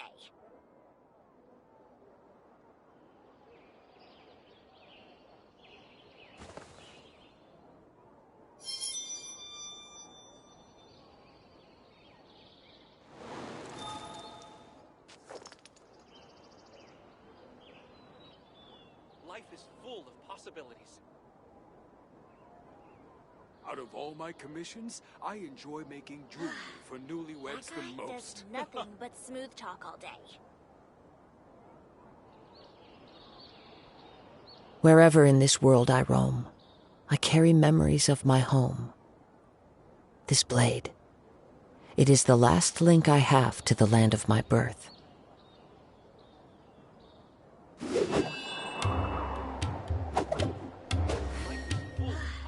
That guy does nothing but smooth talk all day. Out of all my commissions, I enjoy making jewelry for newlyweds the most.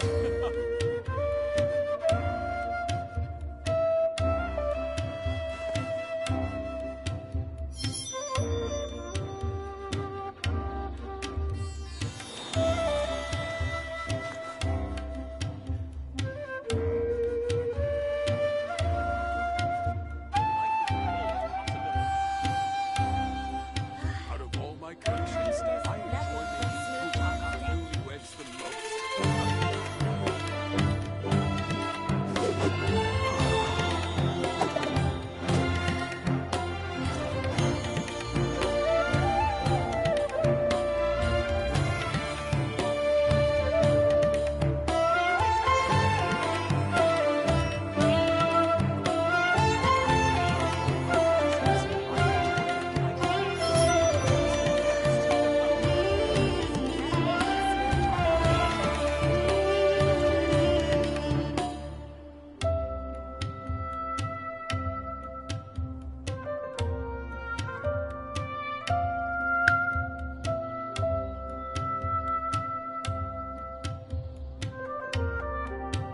Out of all my commissions, I enjoy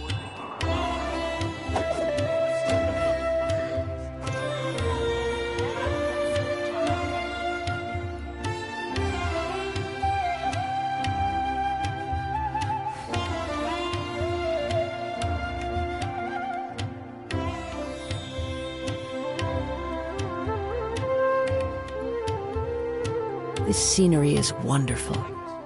Surely enough to convince anyone to become a wanderer. Out of all my commissions, I enjoy making nothing jewelry but for smooth talk all newlyweds day. the most.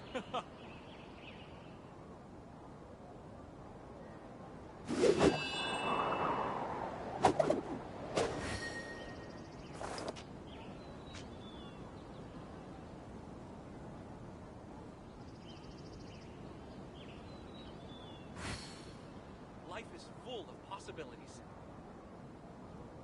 There are leaves around, and I know just the tune to accompany them, if you wish to hear it. Nothing but smooth talk all day. Newlyweds the most.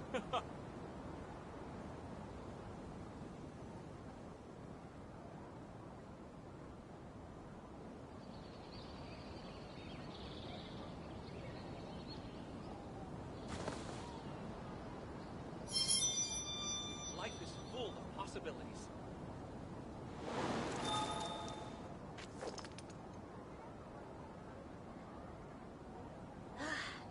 That guy Out of does all my nothing but commissions, smooth I talk all enjoy day. making jewelry for newlyweds the most.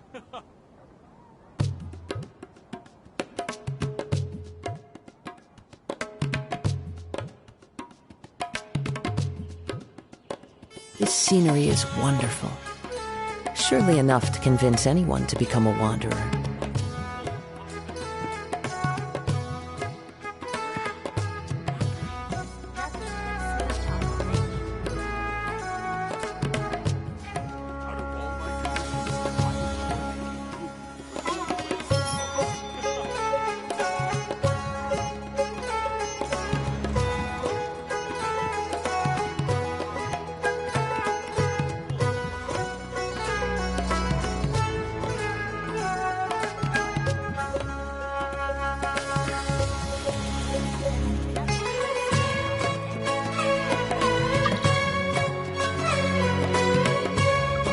are leaves around, and I know just the tune to accompany them, if you wish to hear it.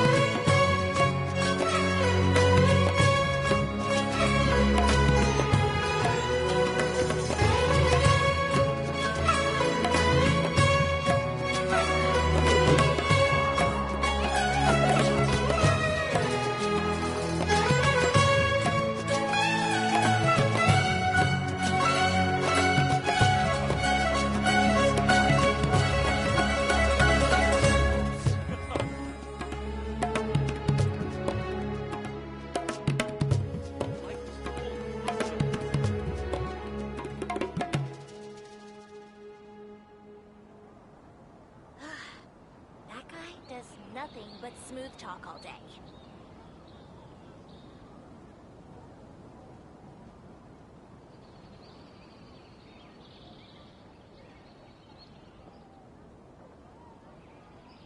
Out of all my commissions, I enjoy making jewelry for newlyweds the most.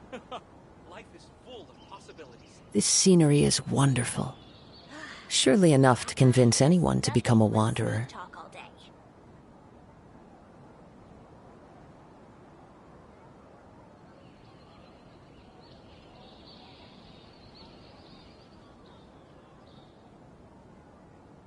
Out of all my commissions, I enjoy making jewelry for newlyweds the most. Life is full of possibilities.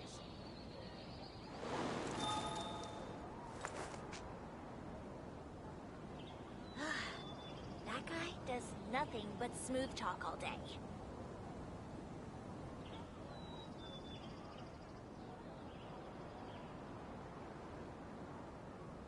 Wherever in this world I roam, I carry memories of my home. This blade, it is the last link I have to the land of my birth.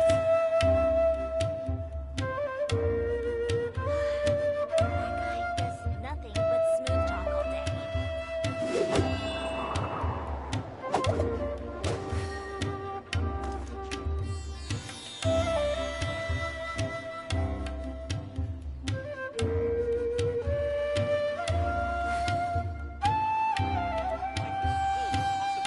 Out of all my commissions, I enjoy making jewelry for newlyweds the most.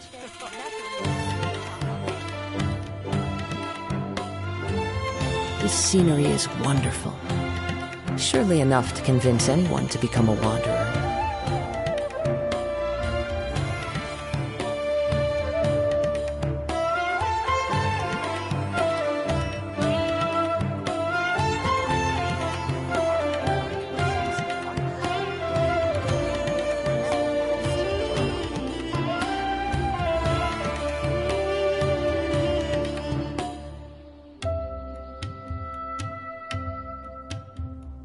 There are leaves around, and I know just the tune to accompany them, if you wish to hear it.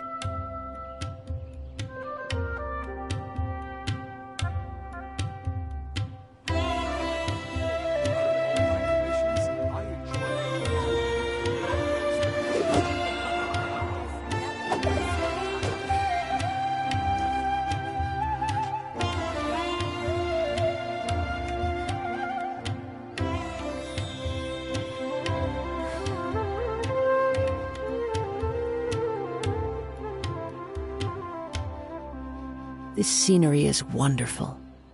Surely enough to convince anyone to become a wanderer. Life is full of possibilities. Out of all my commissions, I nothing enjoy but making smooth jewelry talk for newlyweds the most.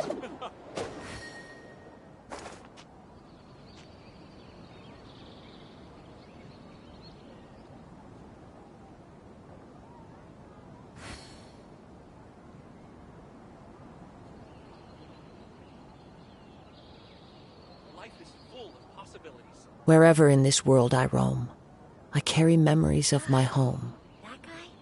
This blade, it is the last link I have to the land of my birth.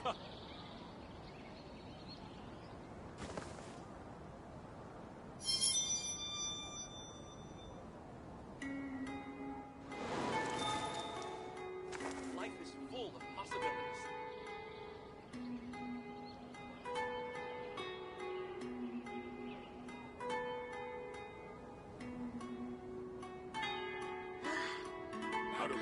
commissions, I enjoy making jewelry for newlyweds the most.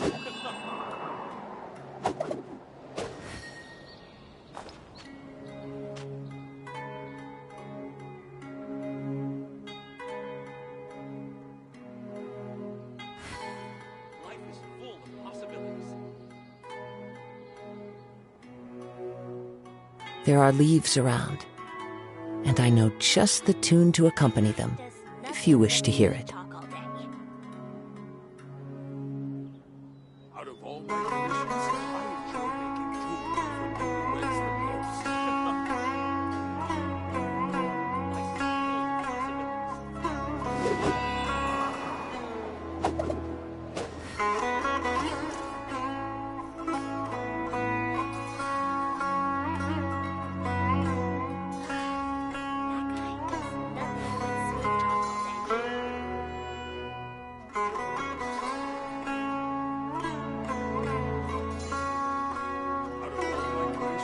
I enjoy making jewelry for newlyweds the most. Wherever in this world I roam, I carry memories of my home. This blade, it is the last link I have to the land of my birth.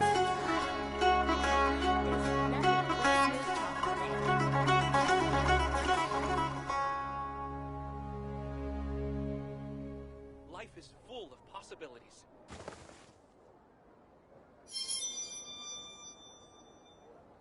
Out of all my commissions, I enjoy making jewelry for newlyweds the most.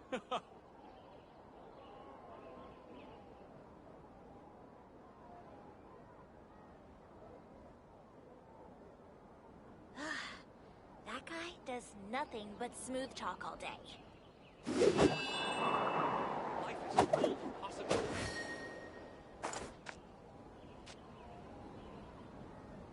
Out of all my commissions, I enjoy making jewelry for newlyweds the most.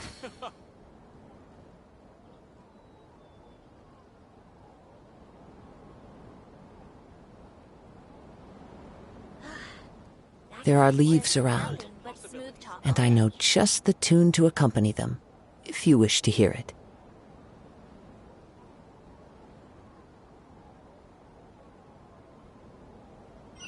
Out of all my commissions, I enjoy making jewelry for newlyweds the most. Welcome. Welcome. How can I help you two? Hi there. We would like to ask you a question. Do students from the academia ever come to Port Ormos? Of course. Especially around this time of year. Students from Sumeru City that are about to graduate often come to Port Ormos to cut loose a little. Many people often talk about how hard it is to get accepted into the academia, let alone graduate. But those who finish their studies and go on to become full-time researchers at the academia have it even harder. Sure, we may not be Sumeru City, but Port Ormos offers beautiful scenery and a stress-free environment. Some even say it's good luck to come to Port Ormos, so students and researchers come flocking here when things get to be too much at the academia. Ah, you see over there? Those are students from the academia.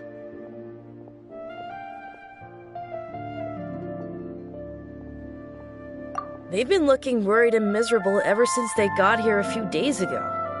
If you ask me, the life of a merchant is better. So long as the Akasha teaches us what we need, then life is good. Those students seem to be discussing something. Let's see if we can listen in.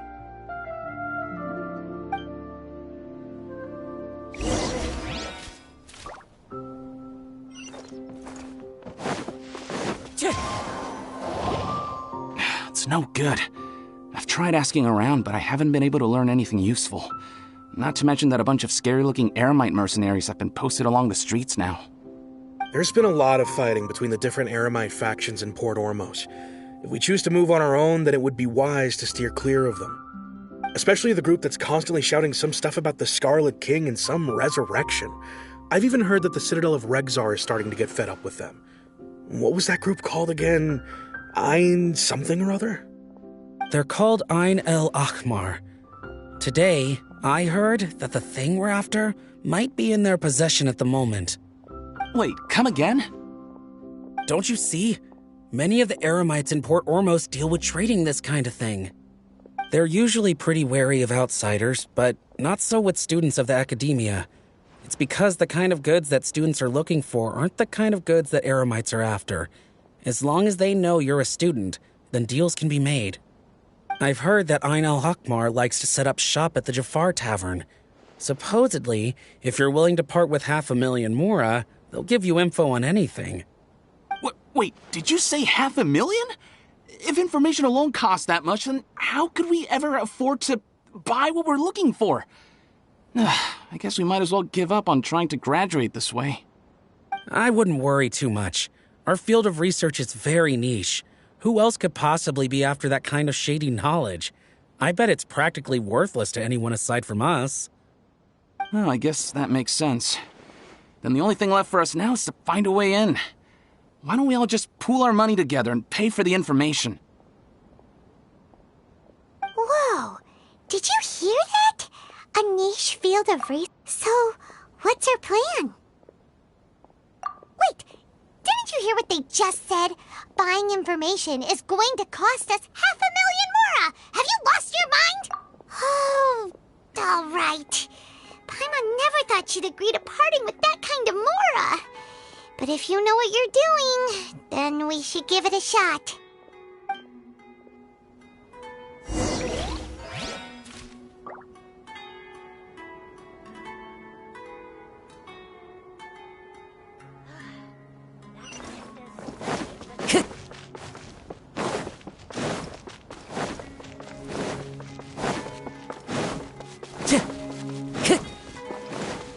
Time to go.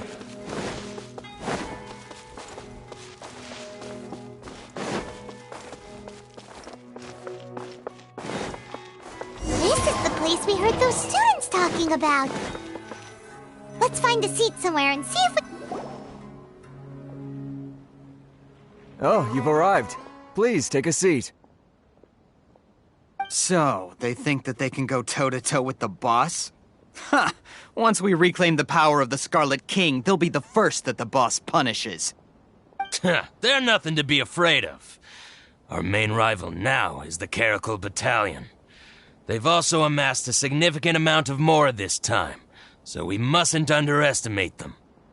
How can the Caracal Battalion compete with the boss when they're nothing but a bunch of money-grubbing opportunists out for a quick mora? Yeah, with boss's fervent devotion, he'll be able to use this power to bring our god back this time. Huh. All these guys talk about is the Scarlet King, so they're probably the ones we're looking for. Greater Lord Ruka Devata. That traitor and her followers must not be spared. The day will come when the Scarlet King exacts vengeance on Sumeru, and all of them shall be punished. Yeah, Paimon was wondering what they meant too. We should ask about that if we get the chance later.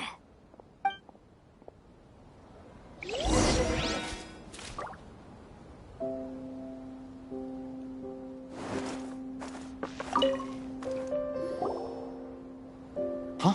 Who are you? What do you want?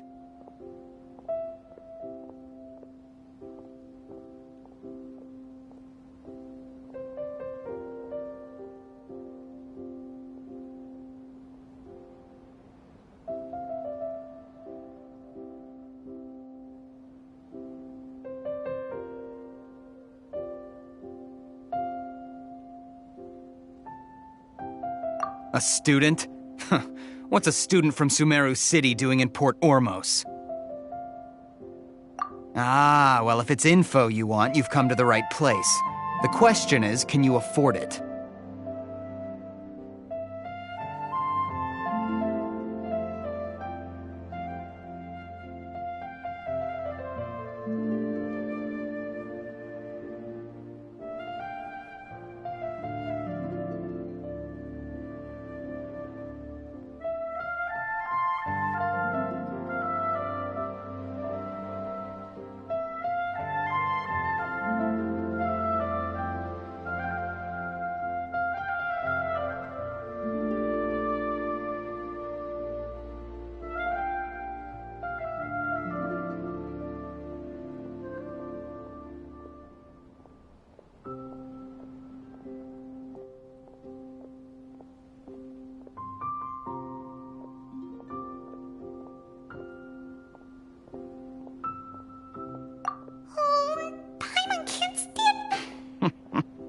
Here, this is the merchant's address.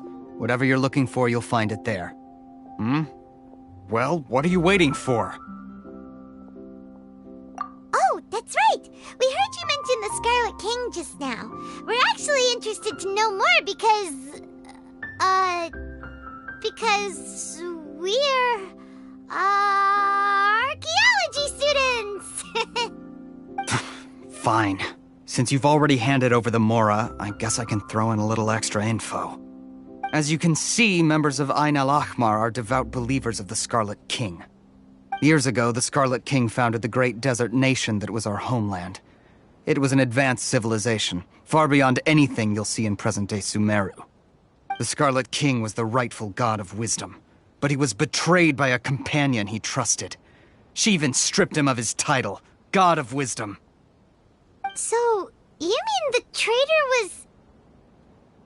Greater Lord Rukkhadevata, yes. That shameless wretch destroyed the Scarlet King's civilization, and our ancestors were forced to flee to this land where we were made to suffer the tyranny of our enemies.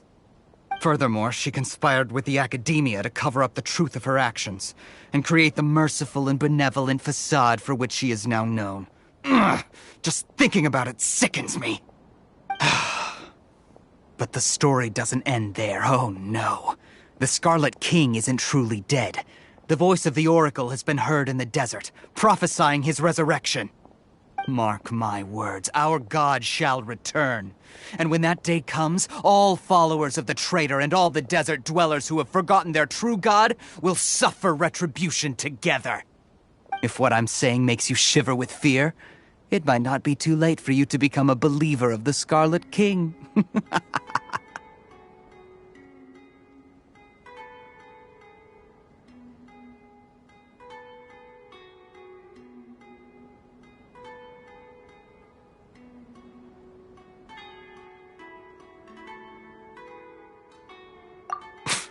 I don't have anything to say to you Academia people about that. I think this conversation has reached its end. Not just yet. This man is a fraud. Huh? You again? Deranged Academia lunatic. Yes, it's me again. I already warned you that if you weren't willing to sit and discuss things with me, I'd take measures to make things uncomfortable for you. Listen to me. That address he gave you is fake. Or at least, you won't find a merchant waiting for you there. This group has been boasting all around that they can provide information on a certain item as a means of luring people into their territory. Once you show up, they keep up the act until they have hard evidence that you want to purchase said item. Then they use that to squeeze you for all the more you're worth. Hey! Shut it all, Hatham! What are you playing at, trying to ruin our business like this, I told you the other day. I wish to discuss my terms with your boss. Ha! The boss made it perfectly clear that he won't negotiate with you. Yes, and in no uncertain terms. But that was then. It does not preclude him from changing his mind in the future.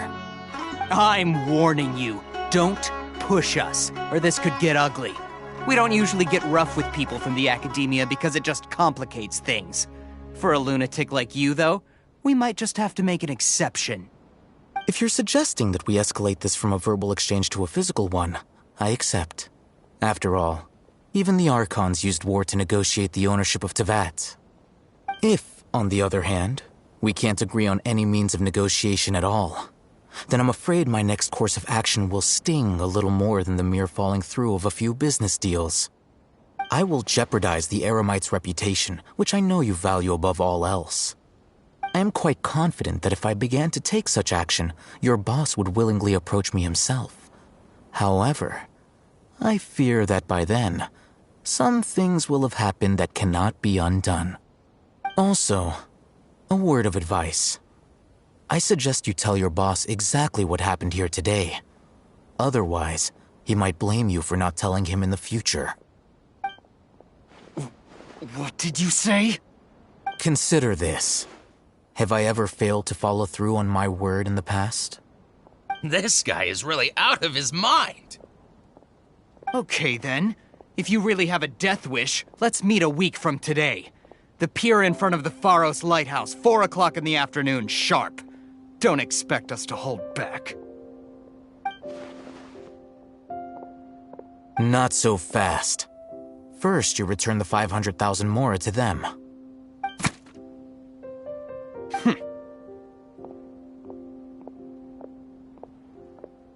Please, I beg you, don't provoke them. We can't afford any trouble with this crowd. They haven't even paid for their food yet. Ah, Mr. Iman. There appears to be fewer staff in the restaurant recently. This wouldn't happen to be because they're all busy spreading the word to the students, would it? Well... Someone who chooses to do business with a group like that really can't afford to get so flustered the instant someone confronts them about it. Consider the meal compensation for our silence. I'd say you're getting an excellent deal. Whoa, did you see that? He not only got us our Mora back, but sent the Emirites running too. Plus, he seems to know a lot about what's going on around here. Let's catch up with him and ask some questions. He went that way! After him! Oh, so then what happened next?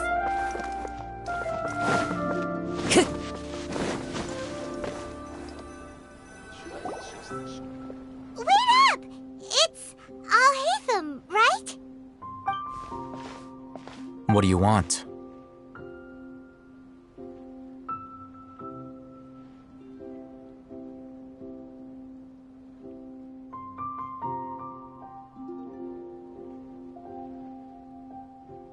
No need for thanks. My goal was to get to them, and you two gave me just the opportunity I needed. We're even. Oh, I advise you to keep your distance from them. Since they weren't able to make off with your Mora in the end, they might harass you again in the future. All right. Goodbye. Hold your horses! We still have something to ask you about! Since you tore through their scam right in front of them, you must know the real story about certain something, no? Who exactly are you two? And why are you inquiring about that? A student. Right. Look, you should know that those thugs conducting business with you had nothing to do with your lie.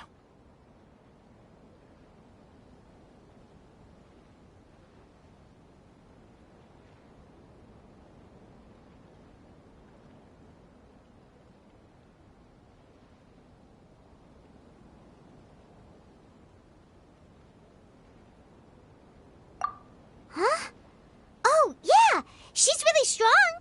Weren't you saying something about a physical exchange? We can help with that. She doesn't even have a vision. Forget it. Maybe not, but she can still use elemental energy. Otherwise, there's no way we'd go asking for info from from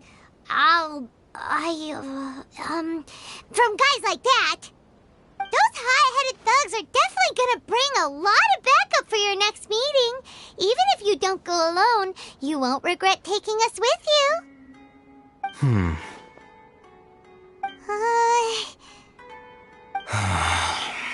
All right, I accept. Got a pen and paper?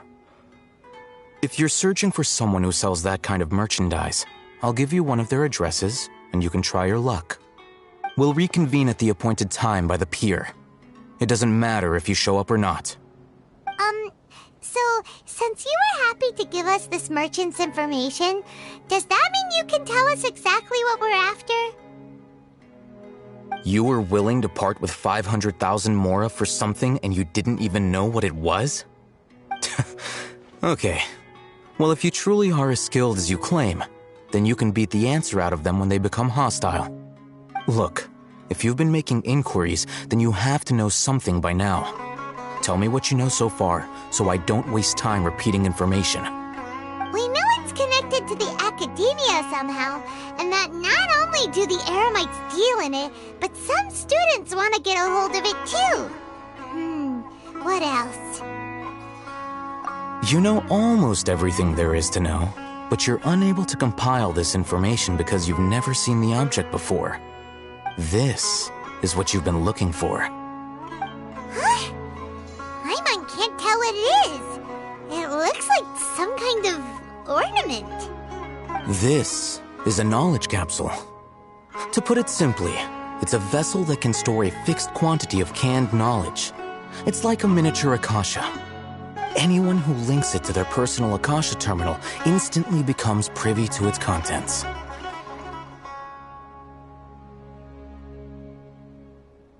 Correct. Anyone.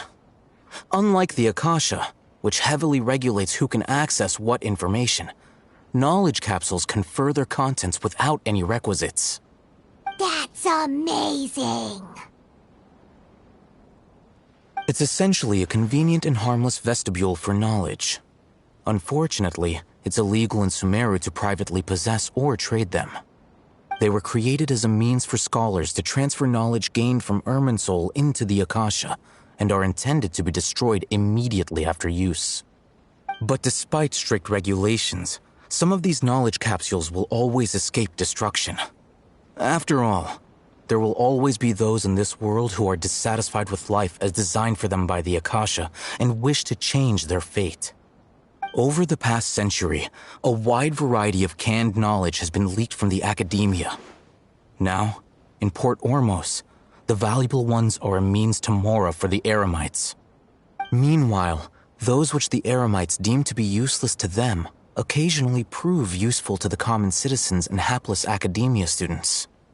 Well, I think that about sums it up.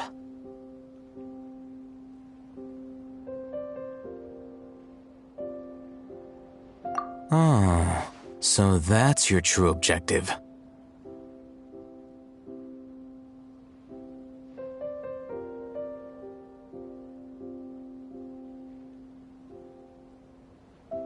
With our current arrangement, I don't believe I can offer an answer.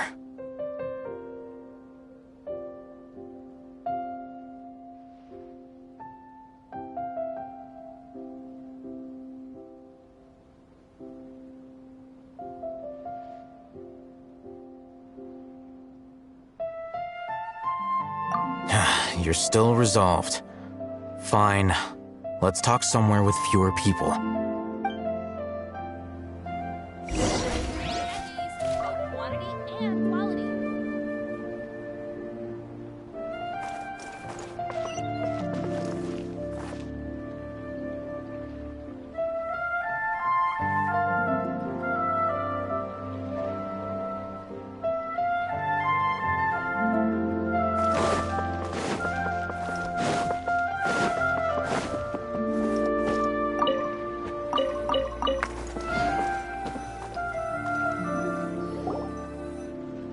Let's continue our conversation here.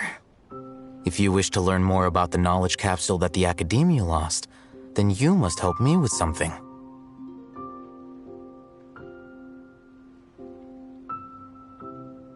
I need you to find someone named Dory, a traveling merchant. Unlike the peddlers who hawk inferior knowledge capsules, she often has quality goods in stock. Some say that as long as there is profit to be made, there is nothing she won't dare to sell. She's guarded against people from the academia because most of her wares don't comply with academia regulations. I think she blacklisted me. I met with her informant, but it soon became clear that they had no intention of letting me get any further. Become one of Dory's customers and earn her trust. This is my condition for further collaboration. Why do you want us to meet with her? Until you complete this task, you don't have question privileges. Fine. So how do we go about doing this? You two are outlanders who haven't been here for long, so Dory should view you as safe clients. I'll give you the informant's address and their contact password. Beyond the password, though, I have no way of knowing what other tricks she might have up her sleeve. You'll have to improvise. This is kind of nerve-wracking. The true challenge begins after you meet her. She has a keen nose for Mora and a shrewd eye for wares, and she only likes customers who she deems to have good taste.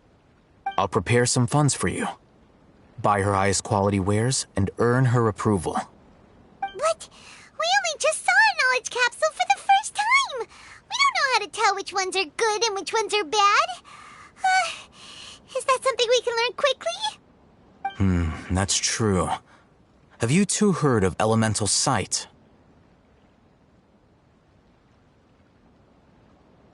Oh? That's a surprise. Guess I'll have to hold you in higher regard. Anyway, that ability should resolve your issue.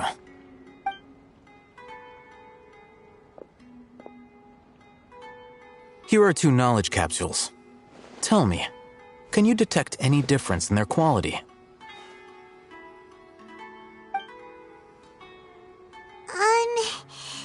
They look the same to Paimon. Try inspecting them with elemental sight. How'd it go? Did you see anything?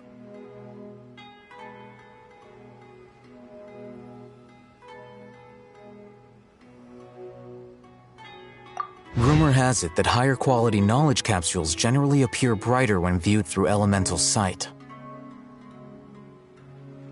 That's because knowledge originates from Irminsul, the root of Dendro power itself. The more powerful the knowledge, the richer it is in Dendro energy.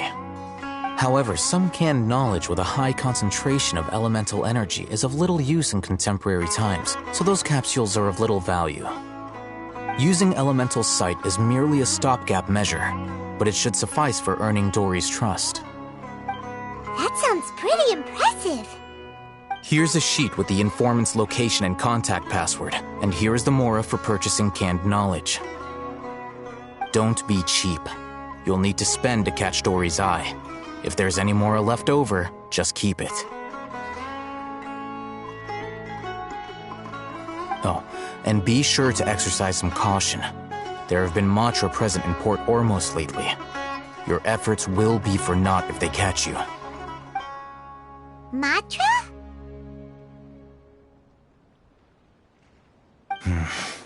They belong to the Academia's regulatory body. They also handle cases of illegal canned knowledge transactions. Like I said, the Academia has banned both their trade and possession. The Matra are razor sharp. You're in for nothing good if they lock their sights onto you. If you two want to back out, now's the time.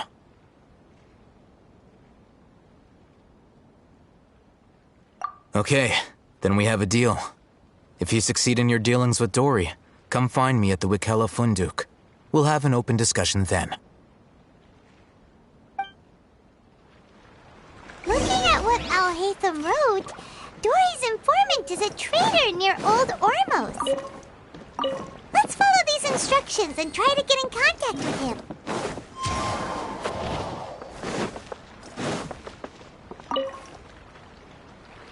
Hello. What are you two looking to buy?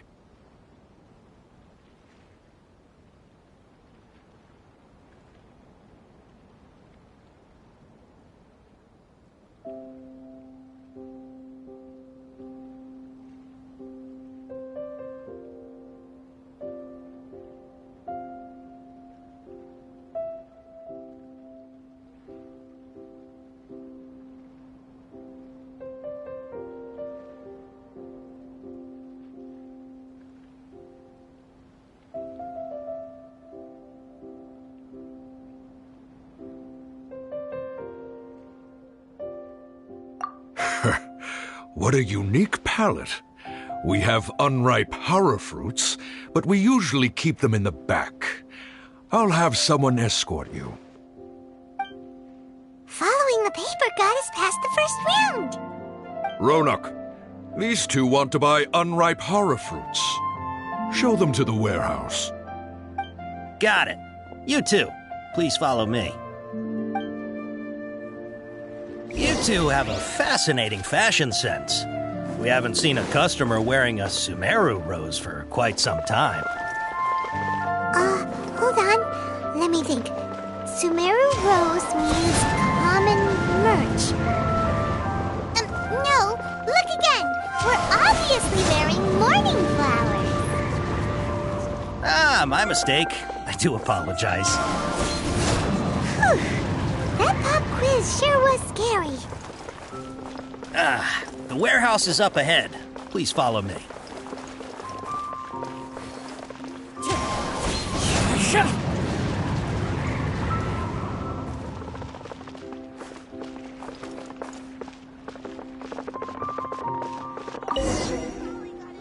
Before I retrieve your products, I need to confirm a few things.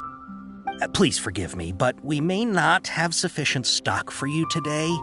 Earlier, many of our hara fruits were taken by mice.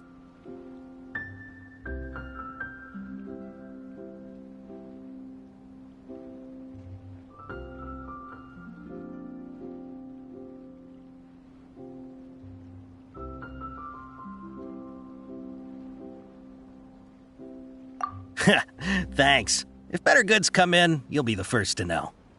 You look like you have some skill. Why don't I pick out some fruits that'll make you dizzy?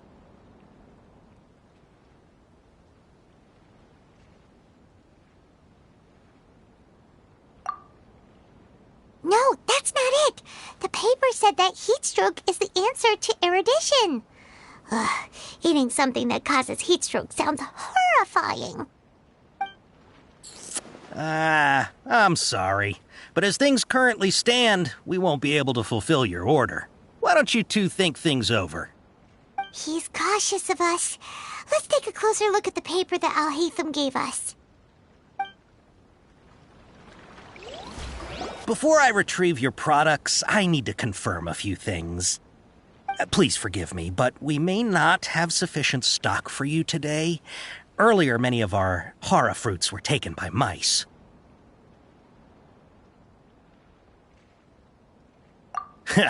Thanks. If better goods come in, you'll be the first to know. You look like you have some skill. Why don't I pick out some fruits that'll make you dizzy?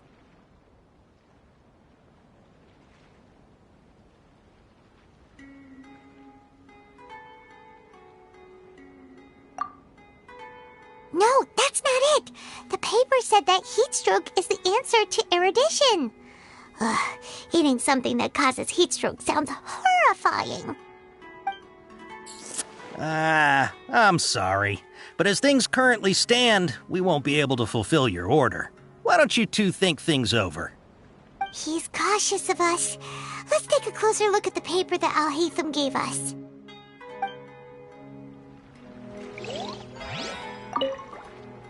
Before I retrieve your products, I need to confirm a few things. Please forgive me, but we may not have sufficient stock for you today. Earlier, many of our hara fruits were taken by mice.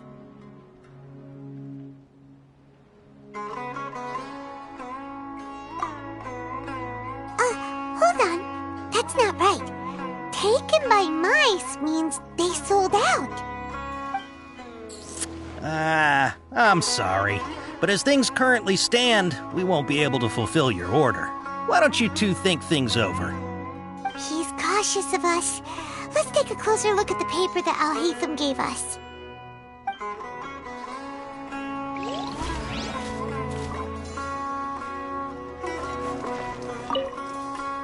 Before I retrieve your please forgive me, but we may not have sufficient stock for you today. Earlier, many of our hara fruits were taken by Hold on. That's not right. He's cautious of us. Let's take a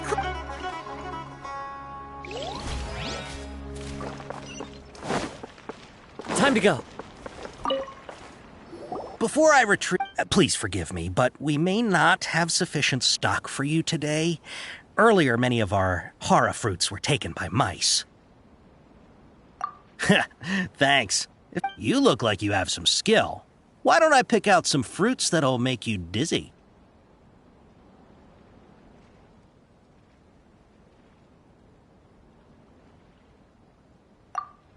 Yep, that's the right answer. But eating hara fruit... Would you like your hara fruits to be packaged in the Sumeru City or Port Ormos style? I'm guessing that... Wait a sec. Sumeru City style means we're only buying a few things. He won't... He's cautious of us. Let's take a... Before I retrieve... please forgive me, but we may not have sufficient stock for you today. Earlier, many of our hara fruits were taken by mice. You look like you have some skill. Why don't I pick out some fruits that'll make you dizzy? Yep, that's the right answer. But eating horror fruit... Would you like your horror fruits to be packaged in the Sumeru City or Port Ormos style? Wow, you two sure are generous customers. We'll be sure to pack it.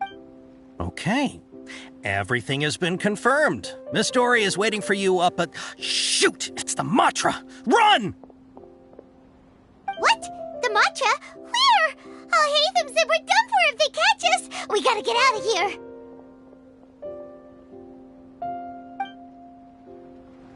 We don't know this area, so let's follow that informant.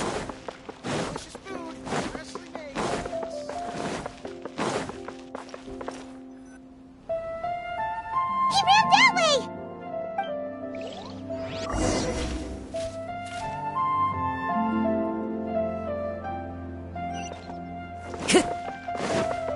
Time to go.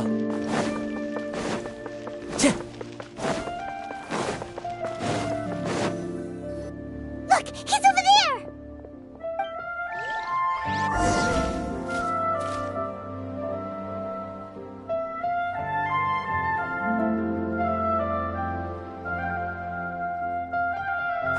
Time to go.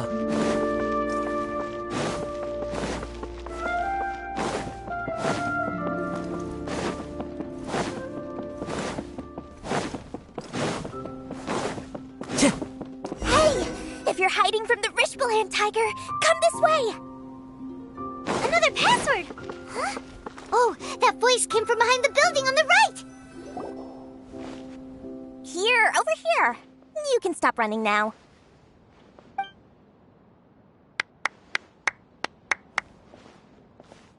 So you were the one who was calling out to us just now. But, are we definitely gonna be safe here?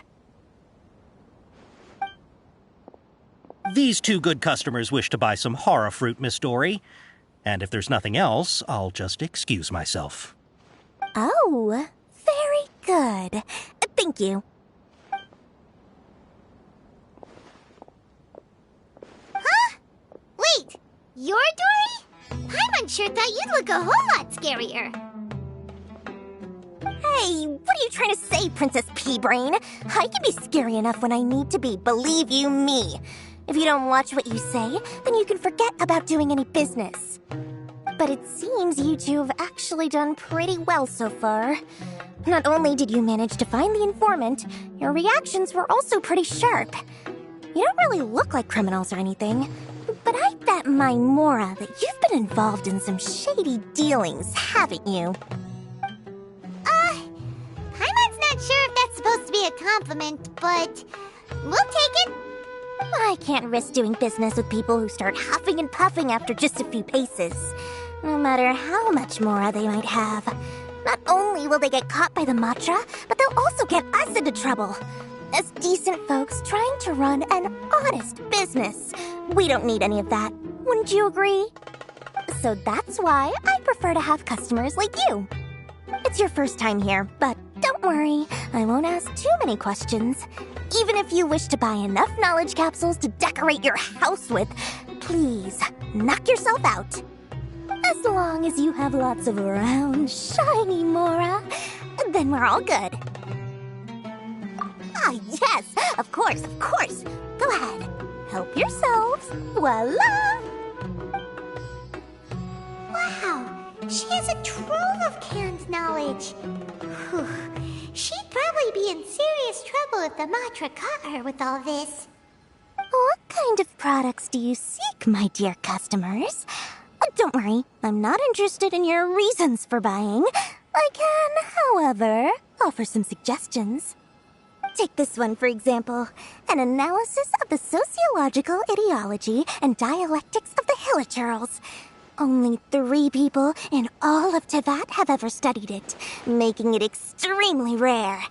It's on sale now for 350,000 Mora. Yeesh, who would want to be an expert in that topic? Or how about the architectural styles and construction methods of Teyvat in the early Archon War period? With this one, you can become an expert in historic architecture preservation and find an excellent, well-paying job in nearly any nation. Ooh, now this sounds like it could be useful. 2 million mora, and it's yours. No discounts. Whoa! That's a lot of mora! Of course, you are free to pick whatever your heart's desire. The contents and price of each knowledge capsule are indicated in small text on the body of each one, down at the bottom. Alright, let's try the method that Al-Haytham mentioned.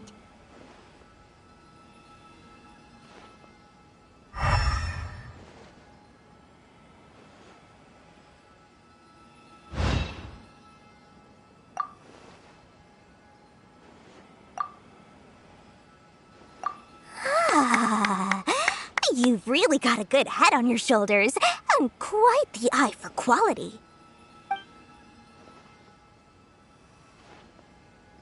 We'll take these, please and thank you.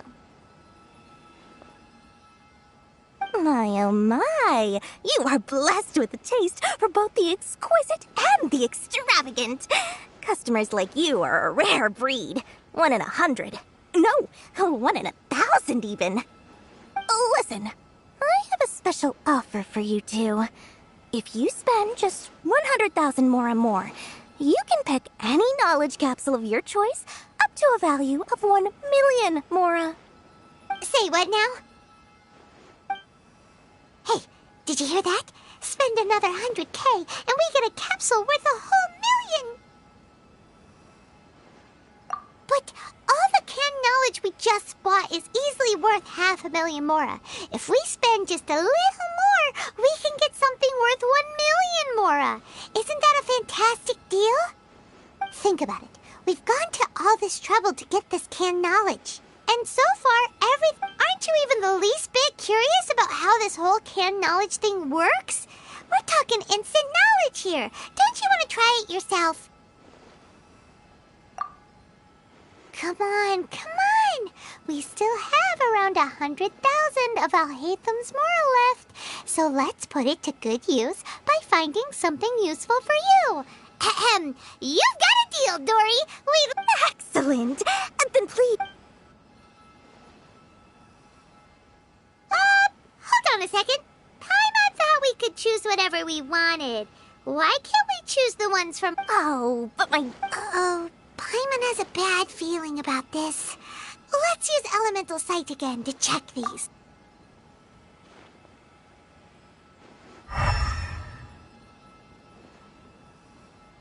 So, what did you see? So, they're all worth about the same amount? Well, anyway, the mora's already been spent, so let's at least try to find something useful. Let Paimon take a look here. Not sure we'd ever find volumes 1 through 7, but at least... Dory, we'll take this one. All right. Our dealings with Dory went smoothly enough. Let's head to Wakala Funduk and meet up with Al-Haytham. Hopefully now he'll finally tell us about what the Academia lost.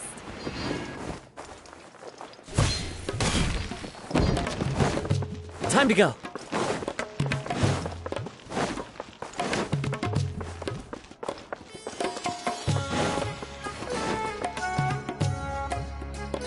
Ha! You two made it. And from the looks on your face... Whoa, there's so many people from the Academia here. Why would you pick this place as our meetup? Well... You're a pretty dear... Relax. Okay, we did what you asked. So, can you tell us about... Before that, I have to ask. Why are you two so intent on tracking it down? Yeah, when we heard that... In that case, a short while ago... Wow, there's really such a thing as that? Hey, if we find it, do you think... I highly doubt it has any mystical properties. So, where exactly? That's what we need to find out next. I won't deny that, as you know, several... I agreed to... However, they adamantly... So you kept... Yes. Ain al-Ahmar isn't exactly wealthy, but its members are... So, I've been sabotaging their business to force the divine knowledge capsule to ensure unless I know who Dory is the In other words, you wanted... Yes, you can. The day after tomorrow, if I get the opportunity to study the divine knowledge capsule, I will relay my findings to you. Will that suffice as compensation? Okay. I hate the... Doing so...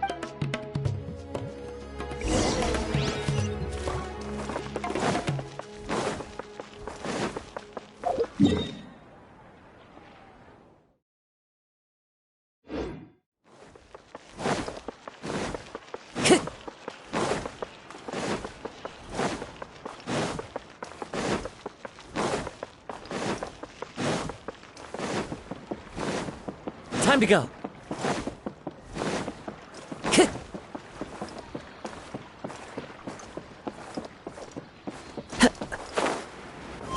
I follow the wind.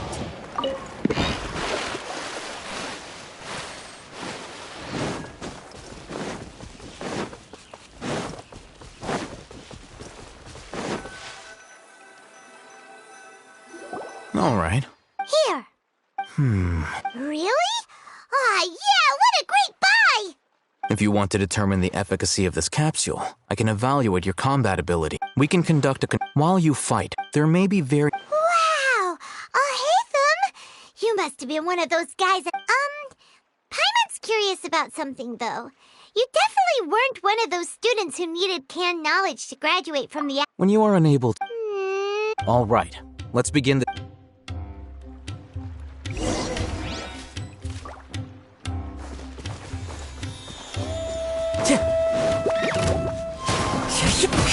Strike!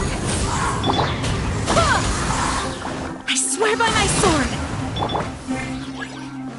Rest and rebuild! Glory to the Shogun! Quiver!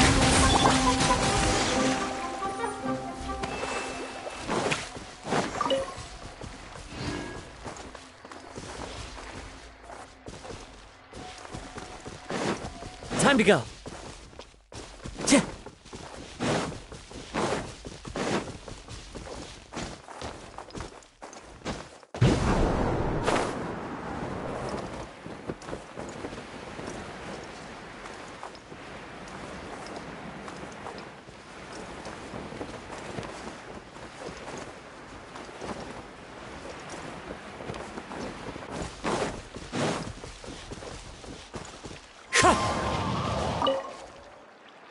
All right. The next step, hold it in your hand.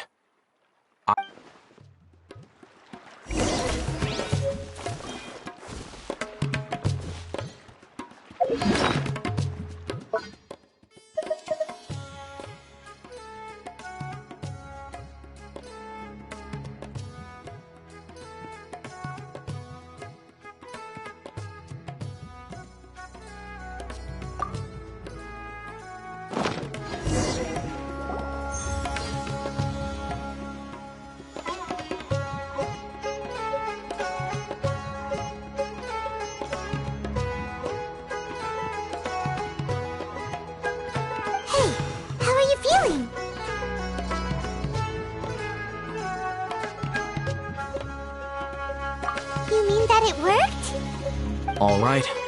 Time for round 2. Fight with the same composure as before.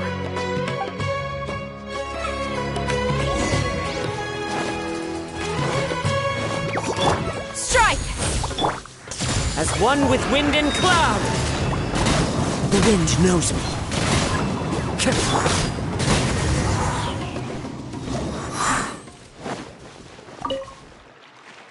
Now, I'll start... Haytham, Well... Wait! How much?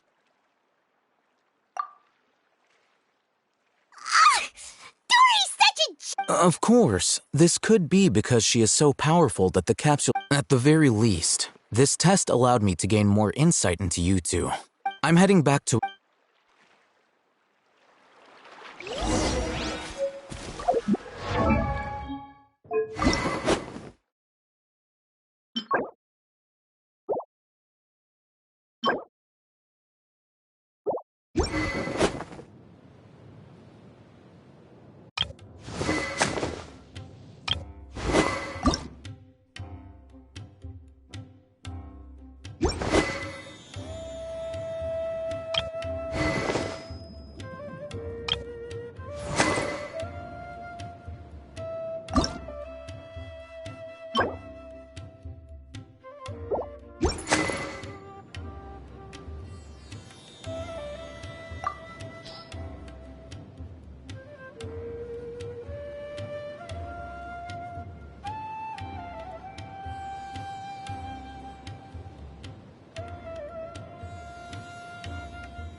It's time to move on. We shouldn't stay here.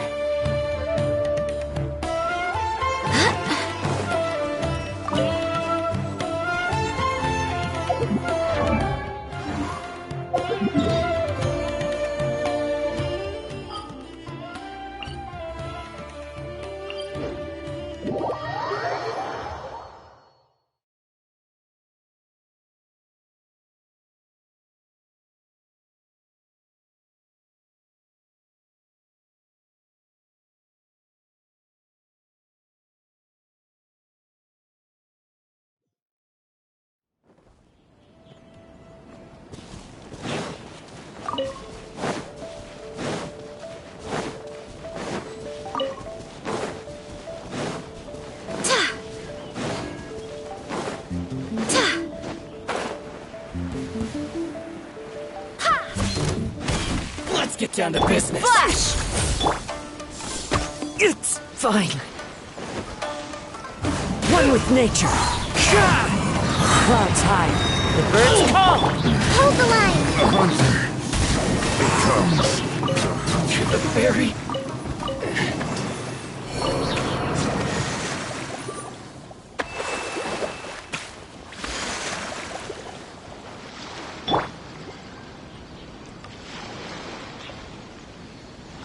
Allow me!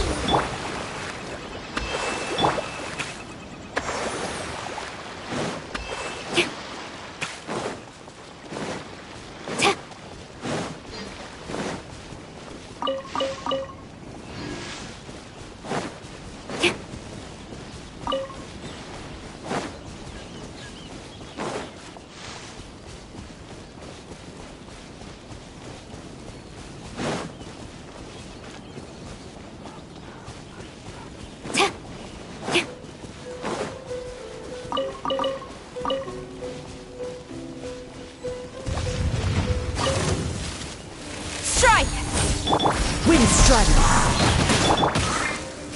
Wind, hear me! Rest and rebuild! Storm the front! Quiver!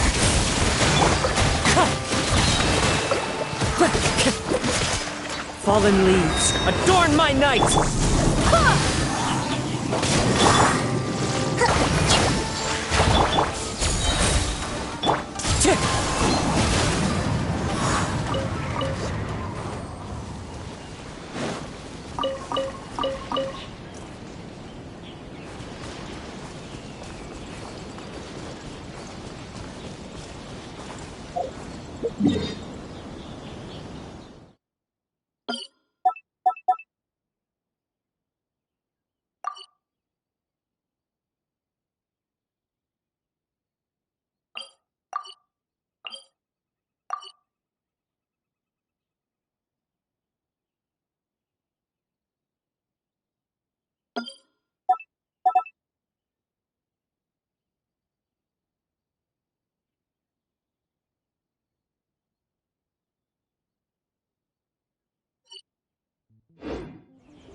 the Shogun!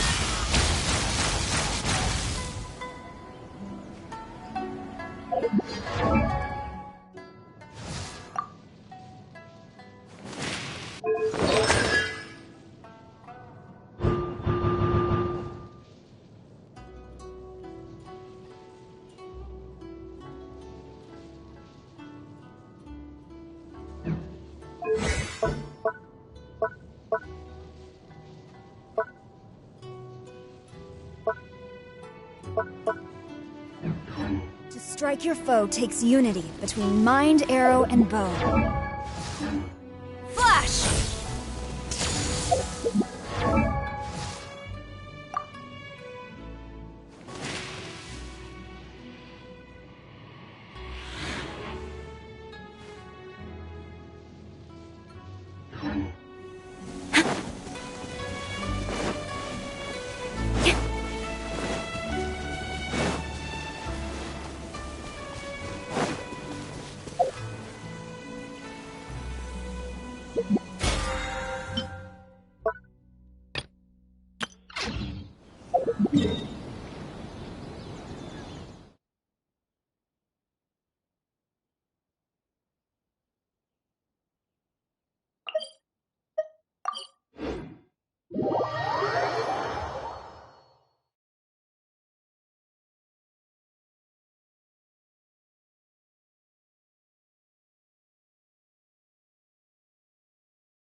Are you here to play with me? I heard you. Let me use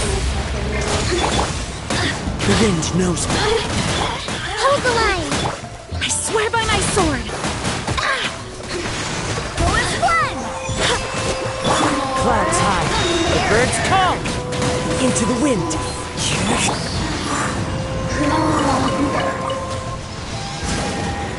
Her Majesty's power flows through me! Wind, hear me! Wind strider. Quiver! Out of my sight!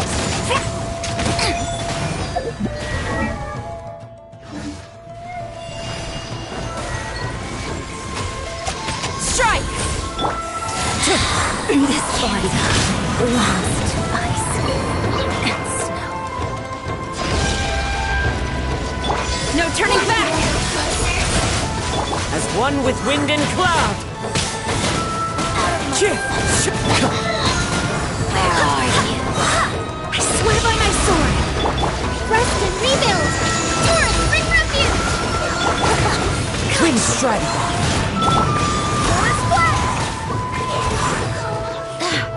Clouds high, the birds call.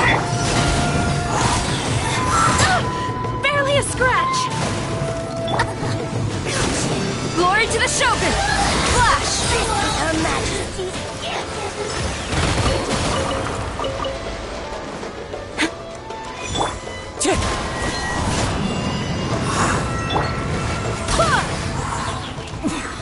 Winter shall eventually come.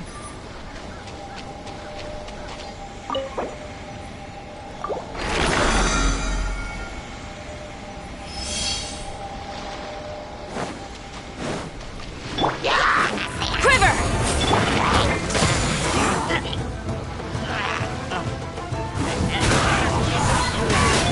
Hold the line!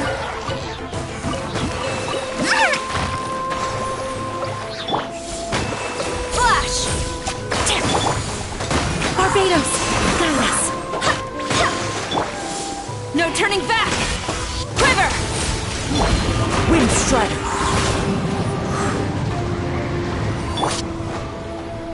Go as one!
pleasant surprise.